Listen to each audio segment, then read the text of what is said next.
الله وبركاته. إن الحمد لله نحمده ونستعينه ونستغفره ونعوذ بالله من شرور أنفسنا وسيئات أعمالنا. من يهده الله فلا مضل له ومن يضلل فلا هادي له. أشهد أن لا إله إلا الله وحده لا شريك له وأشهد أن محمدا عبده ورسوله. يا أيها الذين آمنوا اتقوا الله حق تقاته ولا تموتن إلا وأنتم مسلمون. يا أيها الناس اتقوا ربكم الذي خلقكم من نفس واحدة وخلق منها زوجها وبث منهما رجالا كثيرا ونساء واتقوا الله الذي تساءلون به والأرحام إن الله كان عليكم رقيبا. يا أيها الذين آمنوا اتقوا الله وقولوا قولا سديدا يصلح لكم أعمالكم ويغفر لكم ذنوبكم ومن يطع الله ورسوله فقد فاز فوزا عظيما. أما بعد،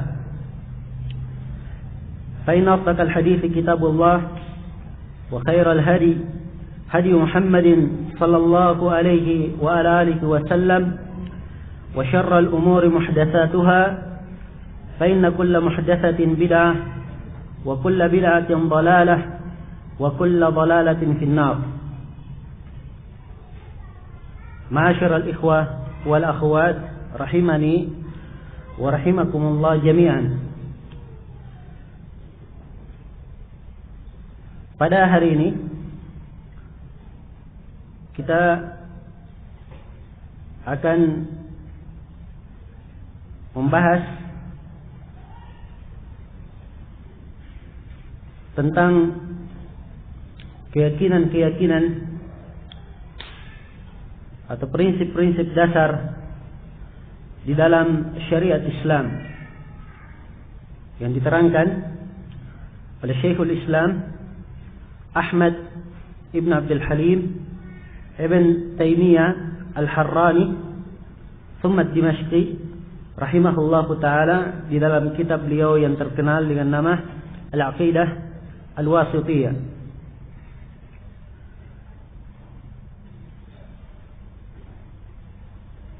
Pembahasan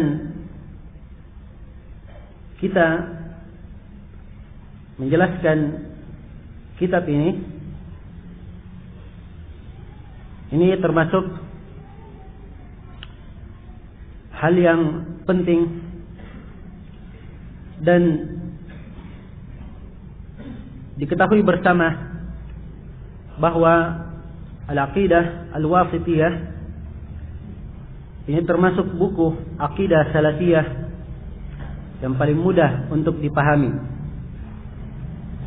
dan sangat jelas dalam ibaratnya dan qaqah di dalam pendalilannya, ringkas kalimat-kalimatnya sehingga ia diterima di kalangan manusia, para penuntut ilmu dan terus-menerus para ulama setelah beliau mensyarah dan menjelaskannya. Dan ini adalah buku yang betul-betul sangat bermanfaat sekali. Di antara hal yang menunjukkan pentingnya buku ini, yang pertama, kandungan dalam akidah ini, dalam kitab ini adalah bersandar penuh di atas adillah dari Al-Quran dan Sunnah Rasulullah Sallallahu Alaihi Wasallam, dan juga bersandar di atas apa yang disepakati oleh para ulama as-salaf dan para a'immah as-salaf. Dan Syekhul Islam sendiri telah menjelaskan hal ini. Kata beliau, ketika beliau menjelaskan munadharah, diskusi atau perdebatan tentang akidah ini, ya, sebab setelah beliau menulis akidah ini, ramai di tengah keadaan manusia yang waktu itu diliputi dengan berbagai bid'ah dalam semua sifat. Maka perkara beliau diangkat ke raja di Mesir sehingga beliau dipanggil untuk bermunadharah, berdiskusi, berdebat menghadapi seluruh ulama lainnya yang tidak setuju dengan beliau. Maka di antara yang beliau sebutkan, beliau rinci tentang akidah ini, beliau katakan, ana taharraitu fi hadhihi al-aqidah ittiba'al kitab was sunnah. Saya di dalam menjelaskan akidah ini betul-betul menyaring dan memilih agar supaya senantiasa mengikuti Al-Quran dan Sunnah. Dan beliau juga katakan, wa kullu lafdhin dzakartuhu, setiap lafaz, setiap kata yang saya sebut di dalam akidah ini itu ada dalilnya dari, baik itu adalah sebuah ayat atau sebuah hadis atau kesepakatan di kalangan para ulama. Iya. Kemudian yang kedua, menunjukkan pentingnya akidah ini.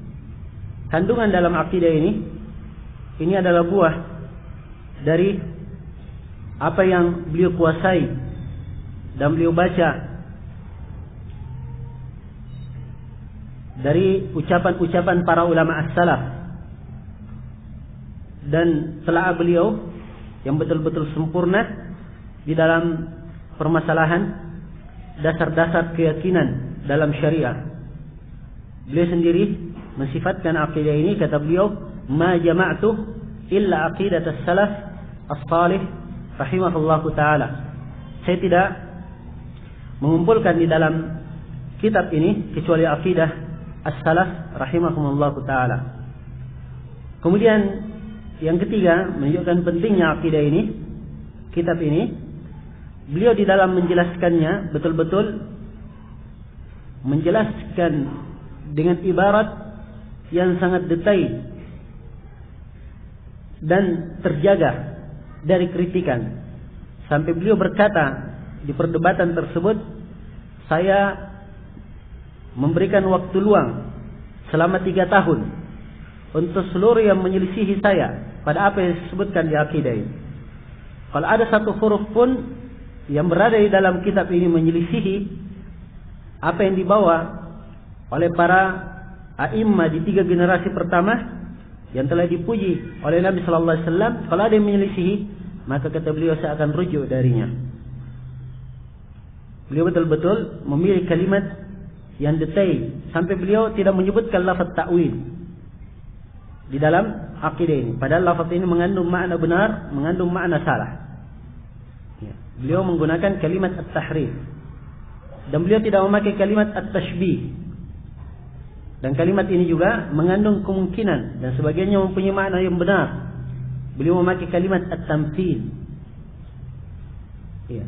At-tahrif dan at-tamthil keduanya dipakai di dalam Al-Quran dan Sunnah Rasulullah Sallallahu Alaihi Wasallam.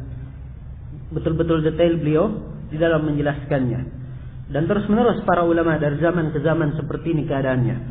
Satu kalimat saja di dalam babul i'tiqad yang mensifatkan suatu keyakinan dan tidak ada dasarnya dari Al-Quran dan Sunnah, maka hal tersebut dikritik terhadap orang yang mengucapkannya. Iya. Dan itu dari zaman ke zaman. Karena itu ada permasalahan dikritik terhadap sebagian para a'immah, seperti dikritik terhadap beberapa ulama yang menyebutkan istiwanya Allah di atas arsy, dikatakan minggeri mumasah, tanpa ada mumasah, tanpa bersentuhan. Ini kalimat tanpa bersentuhan tidak dalilnya dari Al-Quran dan Sunnah, walaupun lafaznya benar. Namun dikritik, kenapa disalahkan? Sebab menetapkan hal tersebut atau menafikan hal tersebut itu betul dalil dari Al-Quran dan Sunnah. Iya. Demikian pula sebagian para ulama seperti Abu Bakar al-Ismaili di dalam kitab beliau I'tiqad A'immatul Hadits dikritik karena beliau menafikan al-jihah wal ard dan seterusnya. Ya. Dia katakan Allah itu tidak disifatkan dengan sifat arahan atau sifat berarah atau bersudut atau yang semisal dengan itu. Dikritik oleh para ulama bahwa beliau menafikan ini butuh dalil dari Al-Quran dan Sunnah. Ya. Butuh dalil dari Al-Quran dan Sunnah, dan kaidah para a'immat salaf dalam hal ini, kalau ada lafaz yang tidak ditetapkan dan tidak pula dinafikan, maka asalnya tawakkuf, berdiam, tidak menafikan. Ya. Kalimat yang seperti ini dikritik terhadap beliau. Ini menunjukkan detailnya para a'immah di dalam menjelaskan dan merinci akidah. Semuanya bersandar di atas tuntunan Al-Quran dan Sunnah. Dan beliau di dalam akidah beliau ini, dalam akidah wasitiyah ini, betul-betul menggunakan ibarat yang sangat indah, ringkas dan mengandung makna yang sangat mendalam. Dan kita akan membuktikan hal ini ketika kita akan jelaskan dan mensyarah kitab ini biidznillah. Iya. Kemudian keutamaan yang keempat dari kitab ini walaupun hajmnya, ukurannya kecil, hanya berapa saja kalau dalam bahasa Arab, tapi hampir mencakup kebanyakan masalah-masalah i'tiqad, dasar-dasar dan prinsip akidah Islam. Karena itu para ulama dari zaman ke zaman memperhatikan akidah ini, mengajarkannya, dan dianjurkan kepada para penuntut ilmu untuk menghafalkannya. Dan akidah ini telah dipuji oleh banyak para a'immah as-salaf rahimahumullah. Imam Az-Zahabi beliau berkata, mensifatkan tentang akidah wasitiyah ini, kata beliau, waqa'al ittifaq ala anna hadha mu'taqadun salafiyyun jayyid. Telah terjadi kesepakatan bahwa kitab ini adalah berisi keyakinan salafi yang sangat baik. Sepakat, kata beliau. Dan Ibnu Rajab berkata, waqa'al ittifaqu ala anna hadhihi aqidatun sunniyatun salafiyah. Kata Ibnu Rajab, telah terjadi kesepakatan bahwa akidah yang beliau sebutkan ini adalah akidah sunniyah salafiyah. Dan ini terbukti, nukilan ittifaq di sini bukan sembarangan, menukil kesepakatan. Syekhul Islam Ibnu Taimiyah ketika dihujat di perdebatan tersebut, beliau betul-betul membungkam seluruh lawan-lawannya. Iya. Tidak ada satu kalimat pun yang keluar dari lawannya menentang akidah tersebut, kecuali beliau bungkam dengan adillah dari Al-Quran dan Sunnah Rasulullah Sallallahu Alaihi Wasallam. Nah, dan Syekh Abdurrahman bin Nasir As-Sa'di beliau berkata, saya mengumpulkan akidah ini. Ya, kata beliau, di dalam kitab akidah ini telah dikumpulkan, walaupun ringkas, ya, namun kitab ini telah mengumpulkan seluruh apa yang wajib diyakini dalam dasar-dasar akidah yang benar, dalam dasar-dasar keimanan. Baik, ini masalah pertama sebagai pendahuluan berkaitan dengan pentingnya kitab ini. Masalah yang kedua, sebab dikarangnya kitab ini dan kenapa dinamakan Al-Wasitiyah. Kenapa dinamakan Al-Wasitiyah? Adapun sebab dikarangnya kitab ini dan dinamakannya sebagai Al-Wasitiyah diterangkan sendiri oleh Syekhul Islam Ibnu Taimiyah rahimahullahu taala di dalam munadharah tersebut. Jadi ketika beliau dikumpulkan ya untuk berdebat, maka beliau berkata, atau beliau diminta supaya menulis apa yang beliau yakini. Maka beliau mengimla dari hafalannya. Beliau menulis dari hafalannya dan orang menulis. Kemudian kata Syekhul Islam Ibnu Taimiyah, mungkin kalian tidak percaya kepadaku dan mungkin kalian berkata bahwa saya menyembunyikan sesuatu yang tidak ada di dalam hatiku, ya, atau bertentangan dengan apa yang dalam hatiku. Maka saya akan membawakan kepada kalian satu akidah yang saya sudah tulis semenjak 7 tahun yang lalu, sebelum datangnya pasukan Tatar ke sini. Ya. Maka Ibnu Taimiyah pun mengirim orang supaya mengambil kertas-kertas yang beliau tulis di rumah beliau. Ya. Maka dihadirkanlah akidah wasitiyah. Disebut ya, dihadirkan al-aqidah al-wasitiyah. Ini penetapan penamaannya. Maka Ibnu Taimiyah menjelaskan, kata beliau, adapun sebab ditulisnya akidah ini datang kepada saya seorang dari negeri Wasit. Seorang dari negeri Wasit. Wasit ini nama negeri, letaknya sekarang berada di selatan kota Irak. Iya. Lebih detailnya, ia berada di antara kota Kufah dan kota Basrah. Wasit artinya pertengahan. Dikatakan dia wasit karena berada di pertengahan antara kota Kufah dan kota Basrah. Itu wasit. Jadi kata beliau, datang kepadaku seorang dari negeri Wasit. Nah, dan orang tersebut adalah qadhi, hakim di sebagian sudut di negeri itu. Dan dia adalah seorang syekh yang disebut dengan nama Rabiuddin Al-Wasiti. Itu namanya, Rabiuddin Al-Wasiti, pengikut mazhab Syafi'iyah. Ia datang haji dan beliau dari ahlul khair dan punya pemahaman agama. Ia mengeluhkan apa yang terjadi pada manusia di sana dan bagaimana Tatar yang telah masuk ke negeri Irak, yang negeri Syam belum masuk ke negeri Irak dan merusak, betul-betul merusak, dan terjadilah banyak kejahilan dan kezaliman dan mulai hilang ilmu dan pengetahuan agama.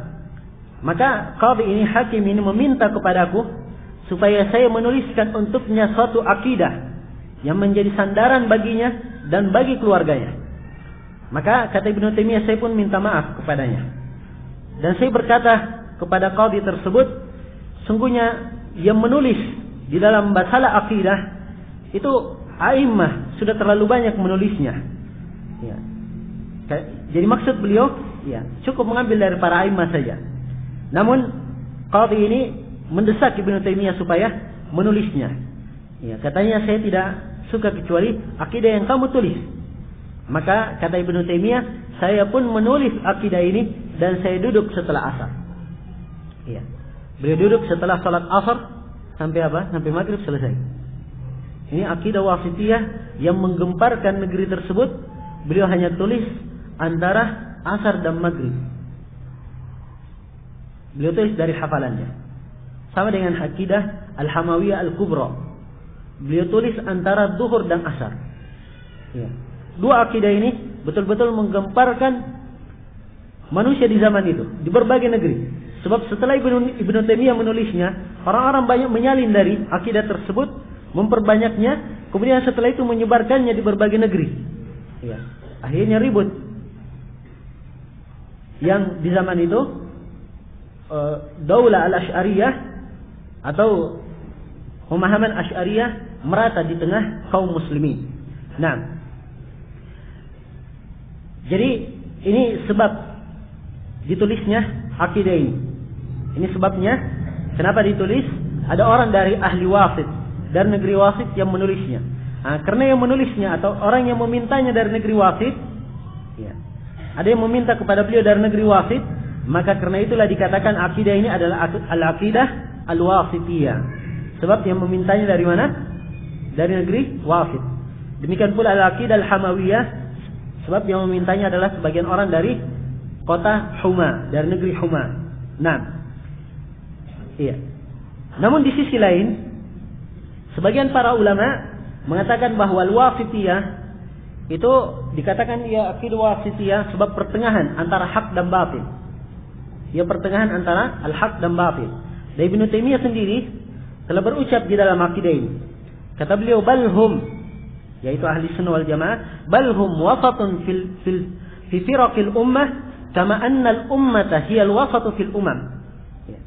Kata beliau, bahkan ahli sunnah wal jamaah itu mereka pertengahan di tengah firqah-firqah umat, di tengah kelompok-kelompok umat.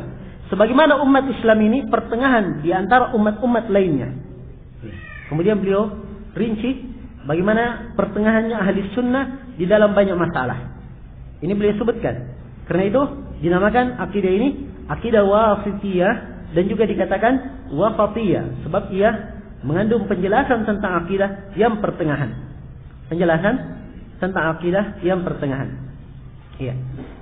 Kemudian yang ketiga di sini sebagai pendahuluan, sebagaimana yang saya jelaskan tadi, telah terjadi perdebatan, munadharah berkaitan dengan akidah wasithiyah ini.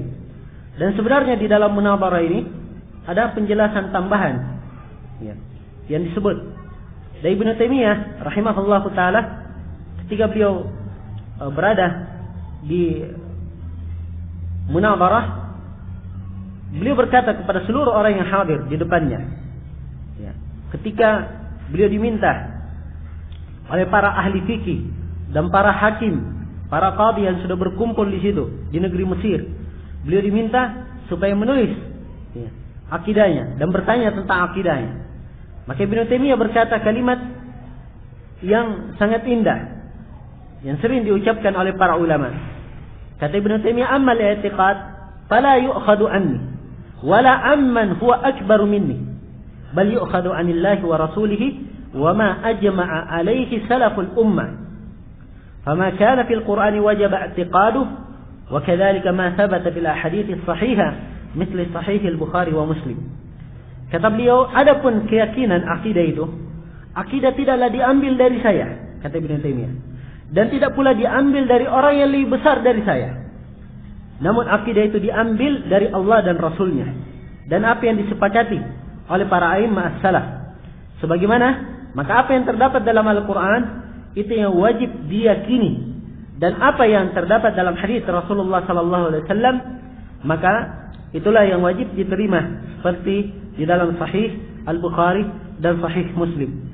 Dan beliau menceritakan tentang apa yang terjadi dalam munadharah tersebut ya, di banyak tempat di dalam Al-Fatawa di jilid 3. Beliau menyebutkan ya, bagaimana diskusi yang terjadi dalam beberapa hari, yang kemudian Ibnu Taimiyah ya, setiap ada orang yang menyelisih beliau ya, dan beliau sebutkan bahwa banyak orang yang berdusta ya, tentang perkara beliau. Dan Ibnu Taimiyah berkata, siapa yang mempertentangkan saya dengan ulama madhab, maka datangkan orang tersebut. Sungguh saya lebih tahu daripada dia dan lebih mengerti madhabnya, kata Ibnu Taimiyah. Sebab beliau lancang dan berani berbicara seperti ini. Kenapa? Ya, bukan sekedar omong kosong, sebab ini diakui. Ya. Beliau kalau duduk mengajar, orang-orang dari seluruh mazhab datang. Ya. Orang mazhab Syafi'iyah akan berkomentar tentang Ibnu Taimiyah bahwa ini adalah orang yang paling faqih memahami mazhab Syafi'i. Orang dari mazhab Maliki berkata orang ini adalah orang yang paling paham mazhab Maliki. Demikian pula yang lainnya. Duduk kepada beliau ahli tafsir, maka ahli tafsir berkata, saya tidak pernah melihat mufassir seperti ini. Ya. Ahli hadis datang kepadanya akan mengakui siapa Ibnu Taimiyah.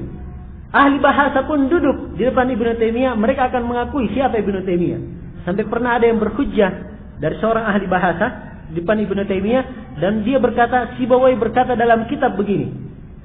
Ya. Kata Ibnu Taimiyah, Sibawai itu bukanlah seorang rasul yang diambil seluruh ucapannya. Dia juga manusia, ada kesalahannya. Dan kamu tidak paham tentang Sibawai. Dan saya lebih mengerti dari kamu tentang Sibawai. Di dalam kitab Sibawai ada 80 kesalahan, kamu tidak mengerti kesalahan tersebut. Ya. Ibnu Taimiyah rahimahullahu taala di dalam setiap bidang ilmu beliau memahaminya. Sampai mazhab ahlul bidah semua beliau pelajari. Beliau pelajari ilmu filsafat, beliau pelajari ilmu sufi, beliau pelajari madhab Asy'ariyah, madhab Mu'attilah. Semuanya beliau baca. Sampai orang-orang yang dari madhab itu sendiri mengatakan Ibnu Taimiyah lebih menguasai madhab kami daripada kami. Ya. Ibnu Taimiyah membacanya kemudian membantah secara terperinci dan tertulis di dalam sejarah filsafat bahwa filsafat tidak pernah menghadapi atau tidak pernah mengalami kekalahan seperti kekalahan mereka di zaman Ibnu Taimiyah. Ya, betul-betul betul-betul dihinakan ya di masa Ibnu Taimiyah rahimahullahu taala. Beliau merinci ya, segala sesuatu yang berkaitan dengan masalah ilmu kalam. Orang-orang ilmu kalam membahas suatu permasalahan berkaitan dengan masalah sifat. Maka Ibnu Taimiyah mentakrir hal tersebut dari sisi akal, dari puluhan sisi. Ya. Membantahnya dari puluhan sisi. Satu masalah kadang beliau membantahnya dari 80 sisi. Dari 80 sisi.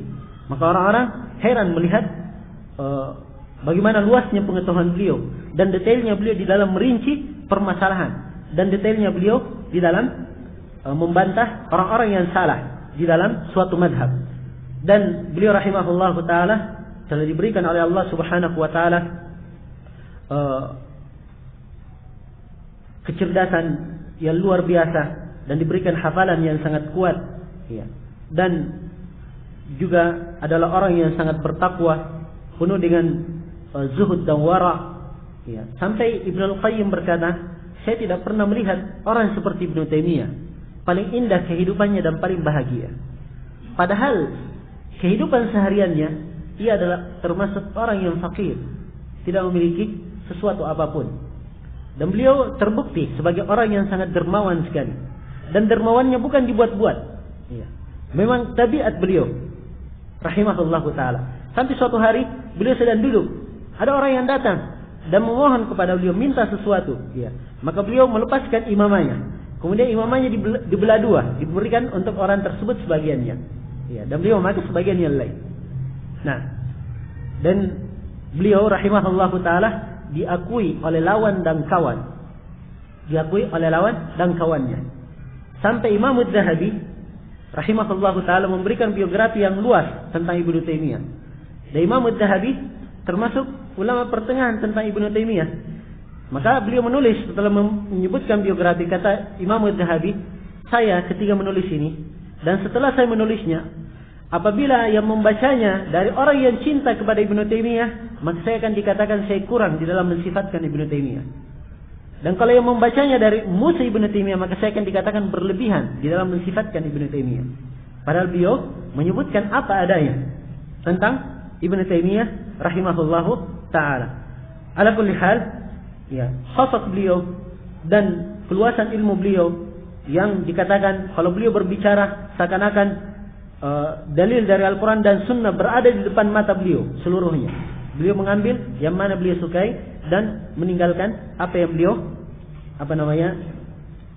tidak perlukan untuk saat itu. Nah, kemudian pendahuluan yang keempat di sini global tentang isi dari kitab. Ya. Kitab ini secara global akan mentakrir Ibnu Taimiyah menjelaskan tentang usul dasar-dasar keimanan yang 6 atau 6 rukun iman. Nah, yang kalau lebih dirinci, Ibnu Taimiyah menyebutkan prinsip ahli sunnah di dalam asma wa sifat. Ibnu Taimiyah juga menyebutkan tentang prinsip ahli sunnah dalam masalah keimanan. Ya. Kemudian di dalam masalah perselisihan seputar keimanan tersebut, dalam penamaan keimanan, hukum-hukumnya, dan bagaimana kaitan antara ancaman Allah terhadap pelaku dosa besar, ya, berkaitan dengan pengaruh keimanan itu sendiri. Kemudian beliau terangkan juga prinsip ahli sunnah berkaitan dengan masalah takdir, ya, prinsip-prinsip yang berkaitan dengan hari akhirat dan apa-apa yang terjadi pada hari akhirat tersebut, ya, dari hisab, syafaat, adanya timbangan sorga dan neraka, ya, telaga dan seterusnya pada hari itu. Kemudian beliau sebutkan juga tentang karamah aulia, ya, karamah keajaiban para wali, ya. Dan beliau terangkan juga tentang sikap ahli sunnah terhadap penguasa, dan beliau terangkan tentang sikap ahli sunnah terhadap para sahabat Rasulullah sallallahu alaihi wasallam, dan beliau sebutkan tentang masadir at-talaqqi, dan beliau sebutkan tentang beberapa masalah yang berkaitan dengan akhlak, suluk, amar ma'ruf, nahi munkar, dan beliau sebutkan tentang masalah jihad dan simbol-simbol agama yang zahir. Dan Ibnu Taimiyah menutup risalah beliau dengan menyebutkan tabaqat dan pembagian-pembagian atau tingkatan-tingkatan ahli sunnah. Nah, memang Ibnu Taimiyah tidak menyebutkan seluruh permasalahan i'tiqad, tetapi hampir seluruh yang beliau sebutkan, ya, di dalam risalah ini atau di dalam kitab beliau ini, Al-Aqidah Al-Wasithiyah, ini adalah suatu hal yang telah mencukupi bagi orang yang ingin berada di atas akidah yang benar, ingin berada di atas akidah yang benar. Nah, kita akan mulai membaca kitab ini, dan saya di dalam mensyarahnya bersandar di atas rujukan yang sangat banyak, hampir sekitar 10 syarah khusus untuk syarah Aqidah Wasithiyah ini menjadi rujukan dalam pembahasan. Di samping pembahasan buku-buku akidah atau pembahasan-pembahasan akidah yang tersebar dalam banyak buku lainnya. Jadi metode syarah, saya berpikir untuk memilih syarah ini antara pertengahan dan meluas. Iya. Tidak memilih pertengahan, tidak pula ringkas, sebab pembahasan tentang prinsip-prinsip dasar akidah di tempat ini telah berulang beberapa kali, dan ini adalah kali yang berikutnya. Karena itu sepantasnya kalau kita letakkan antara pertengahan dan meluas. Maka mungkin pembahasan kita akan memakan waktu yang agak lama. Ya, 2 hari tentunya tidak cukup. 2 hari setelahnya lagi mungkin tidak cukup. Ya. Dan kita berharap mudah-mudahan Allah Subhanahu wa taala menjadikan kita semua sebagai orang-orang yang mendengarkan yang baik dan mengambil yang terbaik, dan menjadikan kita semua sebagai orang-orang yang semangat mengambil manfaat untuk dirinya sendiri, dan bukan termasuk orang-orang yang letih ataupun lesu di dalam mempelajari prinsip-prinsip akidah yang merupakan tonggak utama di dalam memperbaiki kehidupannya di dunia dan di akhirat. Nah, kata Syekhul Islam Ibn Taimiyah rahimahullahu ta'ala, Bismillahirrahmanirrahim, Alhamdulillahilladzi arsala rasulahu bil huda wa dinil haqq liyudhhirahu 'ala ad-din kullih wa kafaa billahi shahida.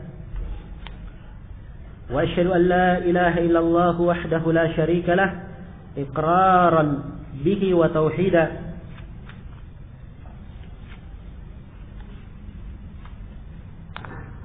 وأشهد أن محمدا عبده ورسوله صلى الله عليه وعلى آله وصحبه وسلم تسليما مزيدا.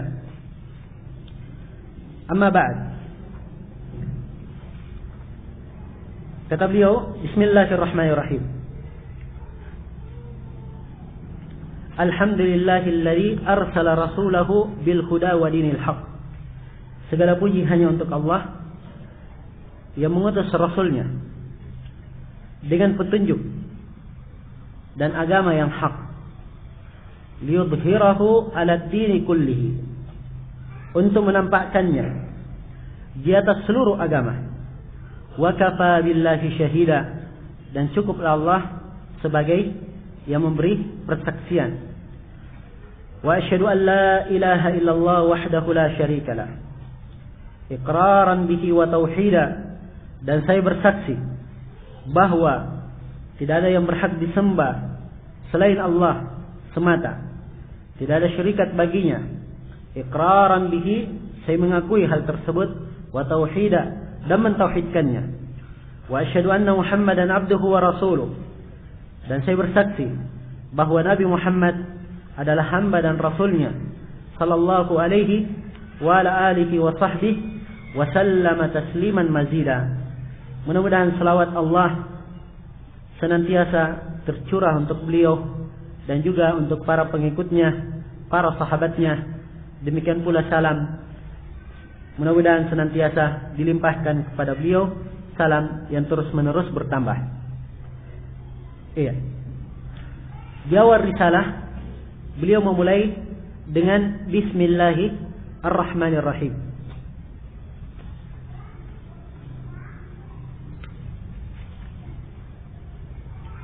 Di dalam membahas tentang Bismillahirrahmanirrahim ada beberapa masalah yang butuh diuraikan.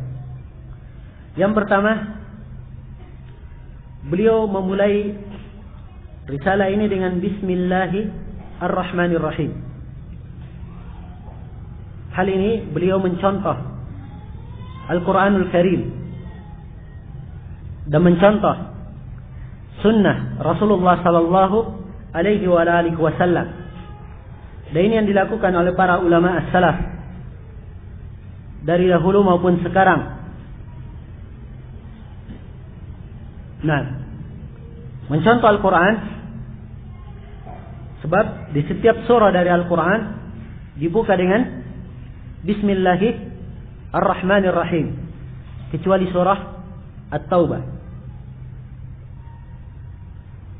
Dan Rasulullah sallallahu alaihi wasallam juga menunjukkan hal tersebut di dalam sunnahnya ketika beliau mengirim surat ke Herakl, Raja Romawi waktu itu. Beliau mengirim surat, beliau mulai Bismillahirrahmanirrahim, dari Muhammad bin Abdullah kepada Herakl, Raja Rom, Raja Romawi. Beliau mulai dengan Bismillah. Juga di dalam As-Sahihain dari hadits Ali bin Abi Thalib, Rasulullah sallallahu alaihi wasallam ketika memerintah Ali bin Abi Thalib supaya menulis perjanjian Hudaybiyah, awal kali beliau perintah supaya menulis Bismillahirrahmanirrahim. Iya. Maka ini menunjukkan bahwa memulai dengan basmalah ini adalah perkara yang disunnahkan di dalam penulisan, di dalam karangan, ya, di dalam menyusun suatu karya ilmiah dan seterusnya. Masalah yang kedua yang berkaitan dengan basmalah, para ulama berselisih pendapat tentang basmalah ini. Apakah basmalah ini apakah ia adalah surah pembuka Al-Quran, atau dia adalah ayat tersendiri, ayat tersendiri yang diturunkan untuk memisahkan antara surah-surah. Nah, jadi ada dua pendapat. Ada yang mengatakan Bismillah adalah ayat di setiap surah membuka Al-Quran. Jadi kalau di surah Al-Fatihah Bismillah ayat, di surah Al-Baqarah Bismillahirrahmanirrahim juga ayat. Demikian seterusnya. Nah, pendapat yang kedua mengatakan bahwa dia adalah ayat tersendiri, hanya dipakai untuk memisah antara surah per surah. Jadi misalnya surah Al-Fatihah dimulai dengan basmalah, bukan dari basmalah, tapi dimulai dengan basmalah untuk membuka.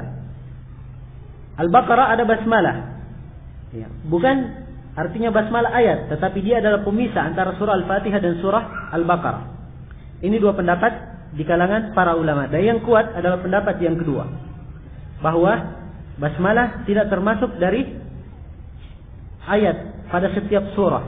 Dia hanyalah sekedar ayat pembuka memisahkan antara setiap surah. Ini pendapat yang paling kuat dalam masalah ini. Dalilnya adalah hadits Abu Hurairah yang diriwayatkan oleh Imam Al-Bukhari dan Imam Muslim.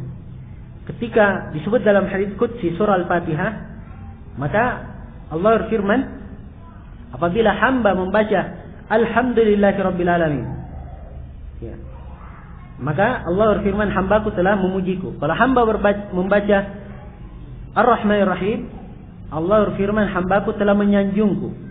Kalau si hamba berkata Maliki Yaumiddin, maka Allah berfirman, hambaku telah mengagungkanku. Ya, kalau si hamba berkata Iyyaka na'budu wa iyyaka nasta'in, maka Allah berfirman, ini antara saya dan antara hambaku. Berarti 3 ayat sebelumnya, mulai dari Alhamdulillah, Iyyaka na'budu wa iyyaka nasta'in, ini pertengahannya. Berarti setelahnya 3 ayat, 7 ayat surah Al-Fatihah. Berarti Bismillah tidak termasuk dari Al-Fatihah, sebab tidak disebut dalam hadis. Ini dalilnya. Muncul pertanyaan, kalau begitu, ya, mana ayat yang ke-7 dalam surah Al-Fatihah? Kan Al-Fatihah 7 ayat. Para ulama menyebutkan, ya, jadi pertengahannya Iyyaka na'budu wa iyyaka nasta'in, yang keempat. Yang kelima ihdinas siratal mustaqim. Yang keenam siratal ladzina an'amta 'alaihim. Itu yang keenamnya di situ. Yang ketujuh siratal ladzina an'amta 'alaihim ghairil maghdubi 'alaihim waladdallin. Itu yang ketujuh. Jelas ini? Nah, maka ini yang kuat di dalam permasalahan. Ya. Tapi perlu kita ingat bahwa para ulama di dalam masalah ini sepakat pada 2 perkara. Yang pertama, ulama sepakat bahwa Bismillahirrahmanirrahim tidak termasuk dari surah pada surah At-Taubah. Itu sepakat. Karena itu di dalam penulisan mushaf, ketika untuk membuka surah At-Taubah surah 9, tidak akan ditemukan basmalah di awalnya, langsung dimulai bara'atum minallahi wa rasulihi. Ya, setelah akhir dari surah At-Taubah, ya, kemudian langsung setelah itu disambung bara'ah, tidak ada basmalah. Ini sepakat para ulama, tidak ada basmalah di situ. Kemudian para ulama sepakat bahwa basmalah termasuk dari surah itu pada surah An-Naml. Pada surah An-Naml disepakati.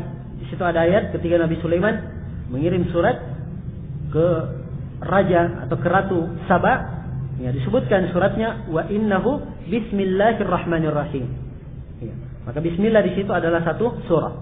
Ini masalah yang kedua. Masalah yang ketiga berkaitan dengan basmalah. Dikatakan di sini bismillahirrahmanirrahim. Ya. Ini adalah jumlah ismiyah. Dan sebagian para ulama mengatakan dia adalah jumlah fi'liyah. Sebab jumlah kata di dalam bahasa Arab terbagi dua. Ada yang dari isim dan ada yang dari fi'il. Ya. Isim adalah kata benda. Fi'il adalah kata kerja. Maka sebagian para ulama mengatakan bismillahirrahmanirrahim itu masuk ke dalam jumlah ismiyah. Dan ada yang mengatakan masuk kepada jumlah fi'liyah. Masuk kepada jumlah fi'liyah.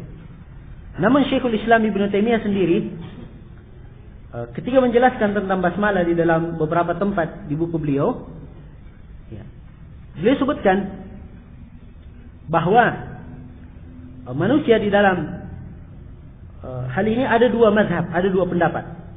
Ya. Dan yang paling pantasnya di sini itu tergantung konteksnya, konteks penggunaan basmalah. Ya. Dan ini mempengaruhi konteks penggunaan, mempengaruhi dari sisi makna.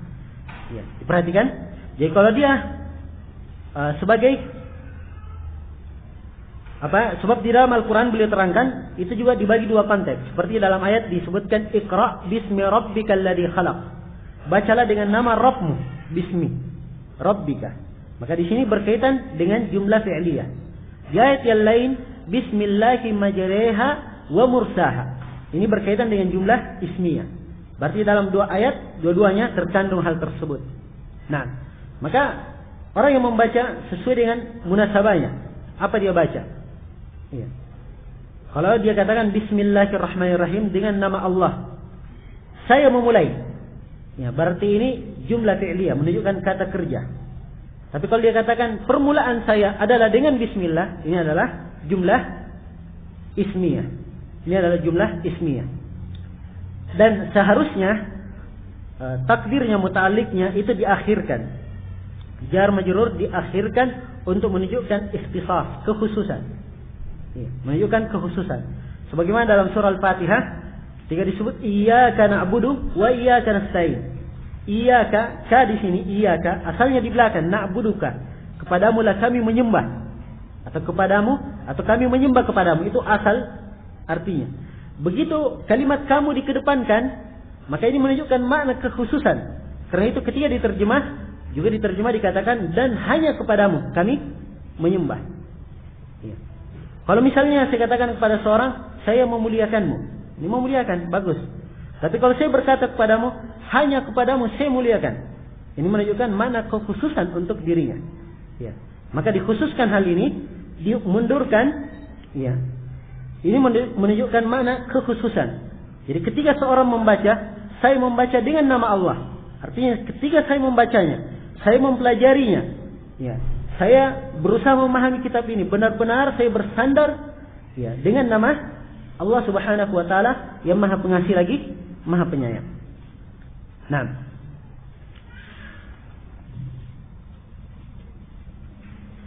iya. Kemudian masalah yang keempat berkaitan dengan basmalah, disebutkan bismillah. Ya, disebutkan lafzul jalalah, lafaz kemuliaan, yaitu nama Allah. Allah adalah nama yang mustaq dari sisi dasar bahasa. Ya. Sebab dalam bahasa Arab itu kalimat ada dua. Ada kalimat jamid, ada kalimat yang baku, dan ada kalimat yang mustaq, bisa berpecah, ya, ke kata yang lainnya.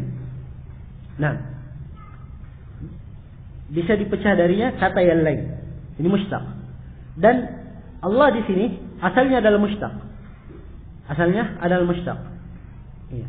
Ini ditunjukkan dari timbangannya.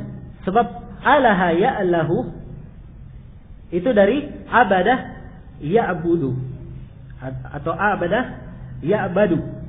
Itu timbangannya. Jadi alaha ya'lahu uluhiyatan atau ilahatan, abada ya'budu ibadatan atau ubudiyatan. Timbangannya sama. Iya. Alaha artinya penyembahan. Iya. Dan lafzul jalalah ini, nama Allah Subhanahu wa taala ini disebutkan oleh sebagian para ulama bahwa dia adalah al-ismul a'zam, nama yang paling besar. Sebagian para ulama mengatakan bahwa lafzul jalalah, nama Al-Qur'an atau nama Allah disebutkan dalam Al-Qur'an itu sebanyak 2360 tempat atau di sebanyak 2360 kali. Ya, di berbagai tempat. Nah, dan nama ini adalah nama yang mengandung berbagai jenis keagungan dan kebesaran Allah Subhanahu wa taala. Hampir setiap nama dari nama Allah Subhanahu wa taala itu terpecah dari lafzul jalalah Allah. Ya, lafaz Allah. Nah, maka lafaz Allah adalah lafaz yang paling sempurna dan lafaz yang paling mulia. Ya. Kemudian masalah yang keempat berkaitan dengan Ar-Rahmanir Rahim. Ar-Rahman, Ar-Rahim. Ini dua nama dari nama Allah Subhanahu wa taala. Dua nama dari nama Allah Subhanahu wa taala. Iya. Dua nama Allah. Allah disebutkan dengan nama Ar-Rahman, yang Maha Pengasih. Ar-Rahim, yang Maha Penyayang. Ya, begitu diterjemahkan oleh para penerjemah. Ya. Ini dua nama terkandung di dalamnya sifat rahmat. Allah merahmati. Yaitu rahmat sesuai dengan kemuliaan dan kebesaran Allah Subhanahu wa taala.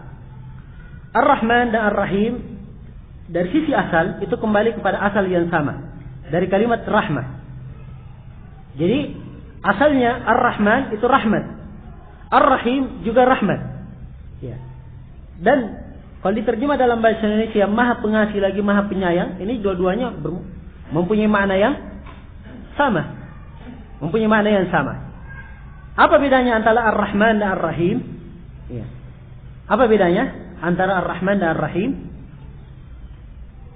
Ibnul Qayyim rahimahullahu ta'ala menyebutkan bahwa perbedaan antara Ar-Rahman dan Ar-Rahim, Ar-Rahman itu adalah sifat yang berkaitan dengan zat Allah Subhanahu wa taala, yaitu Allah Maha merahmati makhluk. Ya. Maha merahmati makhluk. Karena itu adalah sifat berkaitan dengan sifat dzati Allah Subhanahu wa taala, maka rahmatnya mencakup seluruh makhluk. Nah, adapun Ar-Rahim ini ta'alluqnya berkaitan dengan yang dirahmati. Berkaitan dengan yang dirahmati. Yaitu khusus rahmat ini untuk orang yang beriman. Karena itu ketika menyebutkan rahmat untuk orang beriman tidak pernah disebut dengan lafaz Ar-Rahman. Hanya memakai lafaz Ar-Rahim. Dalam ayat dikatakan wa kana bil mu'minina rahima. Dan Allah terhadap kaum mukminin Maha merahmati. Pakai Rahim, tidak memakai Ar-Rahman. Tidak memakai Ar-Rahman. Dan uraian Ibnul Qayyim ini termasuk uraian yang paling baik, yang paling bagus di dalam menjelaskan antara perbedaan Ar-Rahman dan Ar-Rahim. Iya.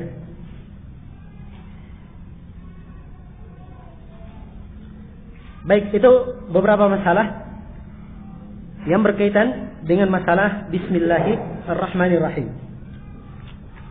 Kemudian Syekhul Islam Ibn Taimiyah berkata, Alhamdulillahilladzi arsala rasulahu bil huda wa dinil haq liyudhhirahu 'ala ad-din kulli wa kafa billahi shahida. segala puji hanya untuk Allah yang mengutus Rasulnya dengan membawa huda, membawa petunjuk, wa dinil haq, dan agama yang benar, liyudhhirahu 'ala ad-dini kulli, agar menampakkannya di atas seluruh agama. Wa kafa billahi syahida, dan cukuplah Allah sebagai yang memberi persaksian. Ya. Sini Syekhul Islam Ibn Taimiyah menyampaikan khutbah beliau. Beliau ambil iktibas, beliau kutip kalimat ini dari Al-Quranul Karim. Berada di ayat kedua dari belakang di surah Al-Fatih. Dikatakan, huwallazi arsala rasulahu bil huda wa dinil haq liyudhhirahu 'ala ad-dini kulli. Dialah Allah yang mengutus Rasulnya dengan petunjuk dan agama yang benar untuk menampakkannya di atas seluruh agama. Ya. Wa kafa billahi syahida. Jadi ambil dari ayat Al-Quran. Dan ini namanya uslub tariqah al-iktibas. Ya. Mengutip dari Al-Quran maupun hadis. Jadi ada kutipan kata dari Al-Quran maupun hadis dirangkai sedemikian rupa seakan-akan dirangkai sedemikian rupa di dalam karangannya, ya, dalam karyanya. Nah,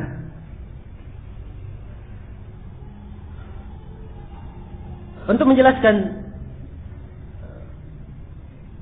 tentang kalimat beliau ini, kita akan menguraikan beberapa masalah. Masalah yang pertama berkaitan dengan alhamdulillah. Kalimat alhamdulillah. Syekhul Islam Ibn Taimiyah menyebutkan bahwa alhamd, pujian itu adalah pembuka setiap perkara yang punya kedudukan untuk bermunajat kepada Rabb. Nah, jadi beliau sebutkan ia adalah sebagai pembuka, dan dibukanya dengan alhamdulillah ini diterangkan di dalam banyak riwayat. Rasulullah sallallahu alaihi wasallam membuka pembicaranya dengan memuji Allah Subhanahu wa taala dan menyanjungnya. Ya. Maka ini yang dicontoh oleh beliau rahimahullahu taala di sini. Ya. Dikatakan di sini alhamdulillah. Segala puji hanya untuk Allah. Alif lam di situ. Alif lam, kata para ulama ahli bahasa, itu adalah alif lam lil istighraq al-jinsi. Alif lam menunjukkan istighraq, makna keseluruhan, ya, mencakup seluruh jenis. Jadi kalau diartikan alhamdulillah, itu diartikan segala puji pengertiannya. Ya. Sebab alif lamnya di sini mencakup seluruh jenis. Walaupun kalimat yang ditunggal, kata yang disebut adalah kata tunggal. Alhamdulillah dalam bahasa Arab itu kata tunggal. Tapi begitu alif lamnya, alif lam istighraq, maka mengartikannya tidak diartikan satu pujian, tidak, tapi diartikan segala pujian. Sama dengan ayat wa khuliqal insanu dha'ifa. Dan insan diciptakan dalam keadaan lemah. Di situ disebut al-insan. Insan satu insan kalau diterjemah biasa. Sebab dia kata tunggal, satu manusia. Tapi dia pakai alif lam istighraq jinsiyah, maka mengartikannya dan seluruh jenis manusia itu diciptakan dalam keadaan lemah. Seluruh jenis manusia. Demikian pula waja'a rabbuka wal malaku saffan saffa. Dan datang Rabbmu dan al-malaku, al-malak.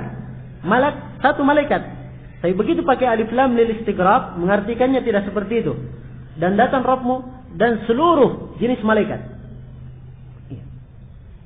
Bersaf-saf. Karena itu dikatakan bersaf-saf.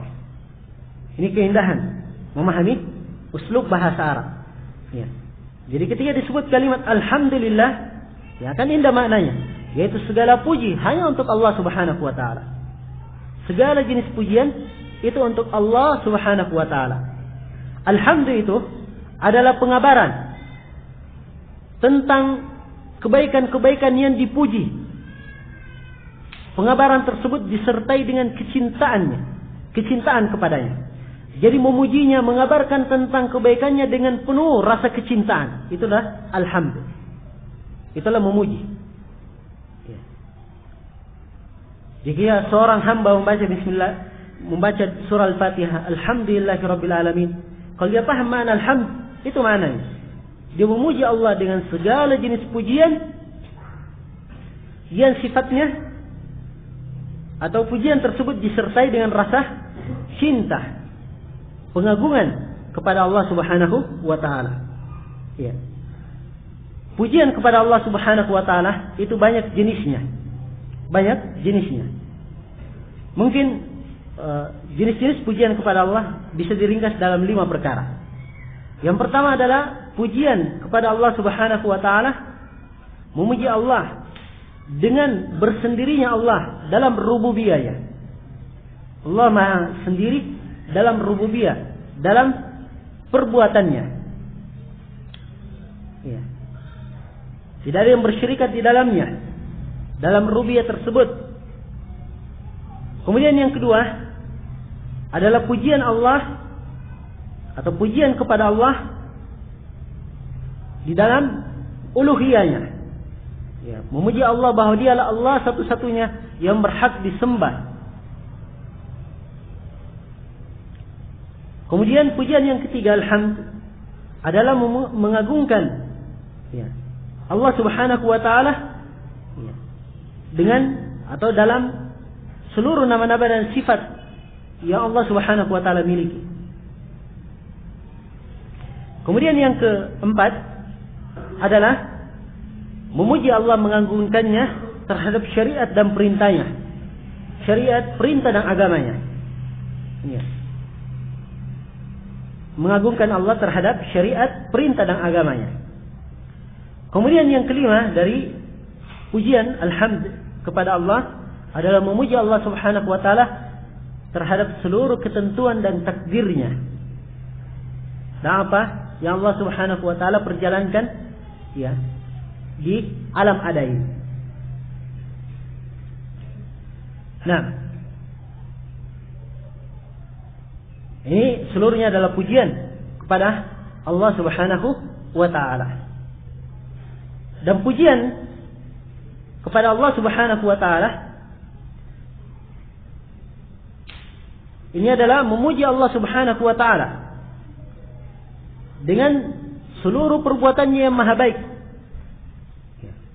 Dan bentuk pujiannya di sini adalah pujian yang terpilih, bukan sembarang pujian. Sebab alhamd itu mengandung makna memuji dengan sifat yang terpilih. Ya, kalau seorang misalnya pemberani, itu sifat tabiat ada pada dia. Ya, kalau disebut kamu pemberani, itu bukan hamdun namanya dalam bahasa Arab. Itu namanya memuji, madah. Ya. Tapi kalau hamdun dalam bahasa Arab, itu memuji dengan memiliki sifat yang terpilih untuk dia. Kalimat yang terpilih di dalam memujinya. Itu alhamd. Nah, jadi seluruh perbuatan Allah Subhanahu wa taala ketika dipuji itu memuji perbuatannya yang maha baik. Nah, karena itu Ibnu Taimiyah di sini, karena itu dalam konteks ayat setelah menyebutkan alhamdulillah digandengkan dengan satu perbuatan Allah yang sangat baik. Apa itu? Alladzi arsala rasulahu, yaitu dengan diutusnya rasulnya. Ya. Diutusnya rasul ini termasuk perbuatan Allah Subhanahu wa taala yang setiap makhluk hendaknya bersyukur dengan diutusnya rasul sallallahu alaihi wasallam, ya, membawa petunjuk dan agama yang benar. Baik, ini masalah yang pertama berkaitan dengan alhamd, maknanya dan artinya, bagian-bagiannya. Masalah yang kedua, perbedaan antara alhamdu dan asyukur. Perbedaan antara pujian dan syukur. Perbedaan antara hamd dan madah. Ya. Alhamd, pujian. Kalau di Indonesia kan banyak ya, pujian, sanjungan, ya, pengagungan. Ya, artikanlah apa yang sepantasnya diartikan dalam bahasa Indonesia. Sekarang saya terangkan hakikatnya dalam bahasa Arab. Ya. Kalau asyukur, sudah bahasa Indonesia ya, syukur. Namun kita akan terangkan apa arti syukur. Ya, kalau al-madah itu juga kalau diartikan pujian. Al-madah. Cuma apa perbedaan antara alhamd dan syukur? Alhamd dan al-madah. Ini dua masalah kita uraikan. Alhamd itu memuji Allah dengan lisan. Memuji Allah dengan lisan terhadap segala perbuatannya yang maha baik dan terpilih. Apakah itu berupa nikmat maupun selain nikmat. Iya. Nah, nikmat maupun selain nikmat. Kalau syukur itu pujian juga kepada Allah. Bersyukur artinya memuji Allah. Tapi pujiannya itu pada suatu nikmat yang dia dapat, bukan pada yang lainnya. Berbeda dengan alhamd. Alhamd pada nikmat maupun selain nikmat. Ya. Nikmat maupun selain nikmat. Kita salat kepada Allah, memuji Allah. Itu hamd namanya, bukan syukur. Ya. Nah, kita mengagungkan Allah di waktu-waktu ibadah itu memujinya. Itu hamd, bukan syukur.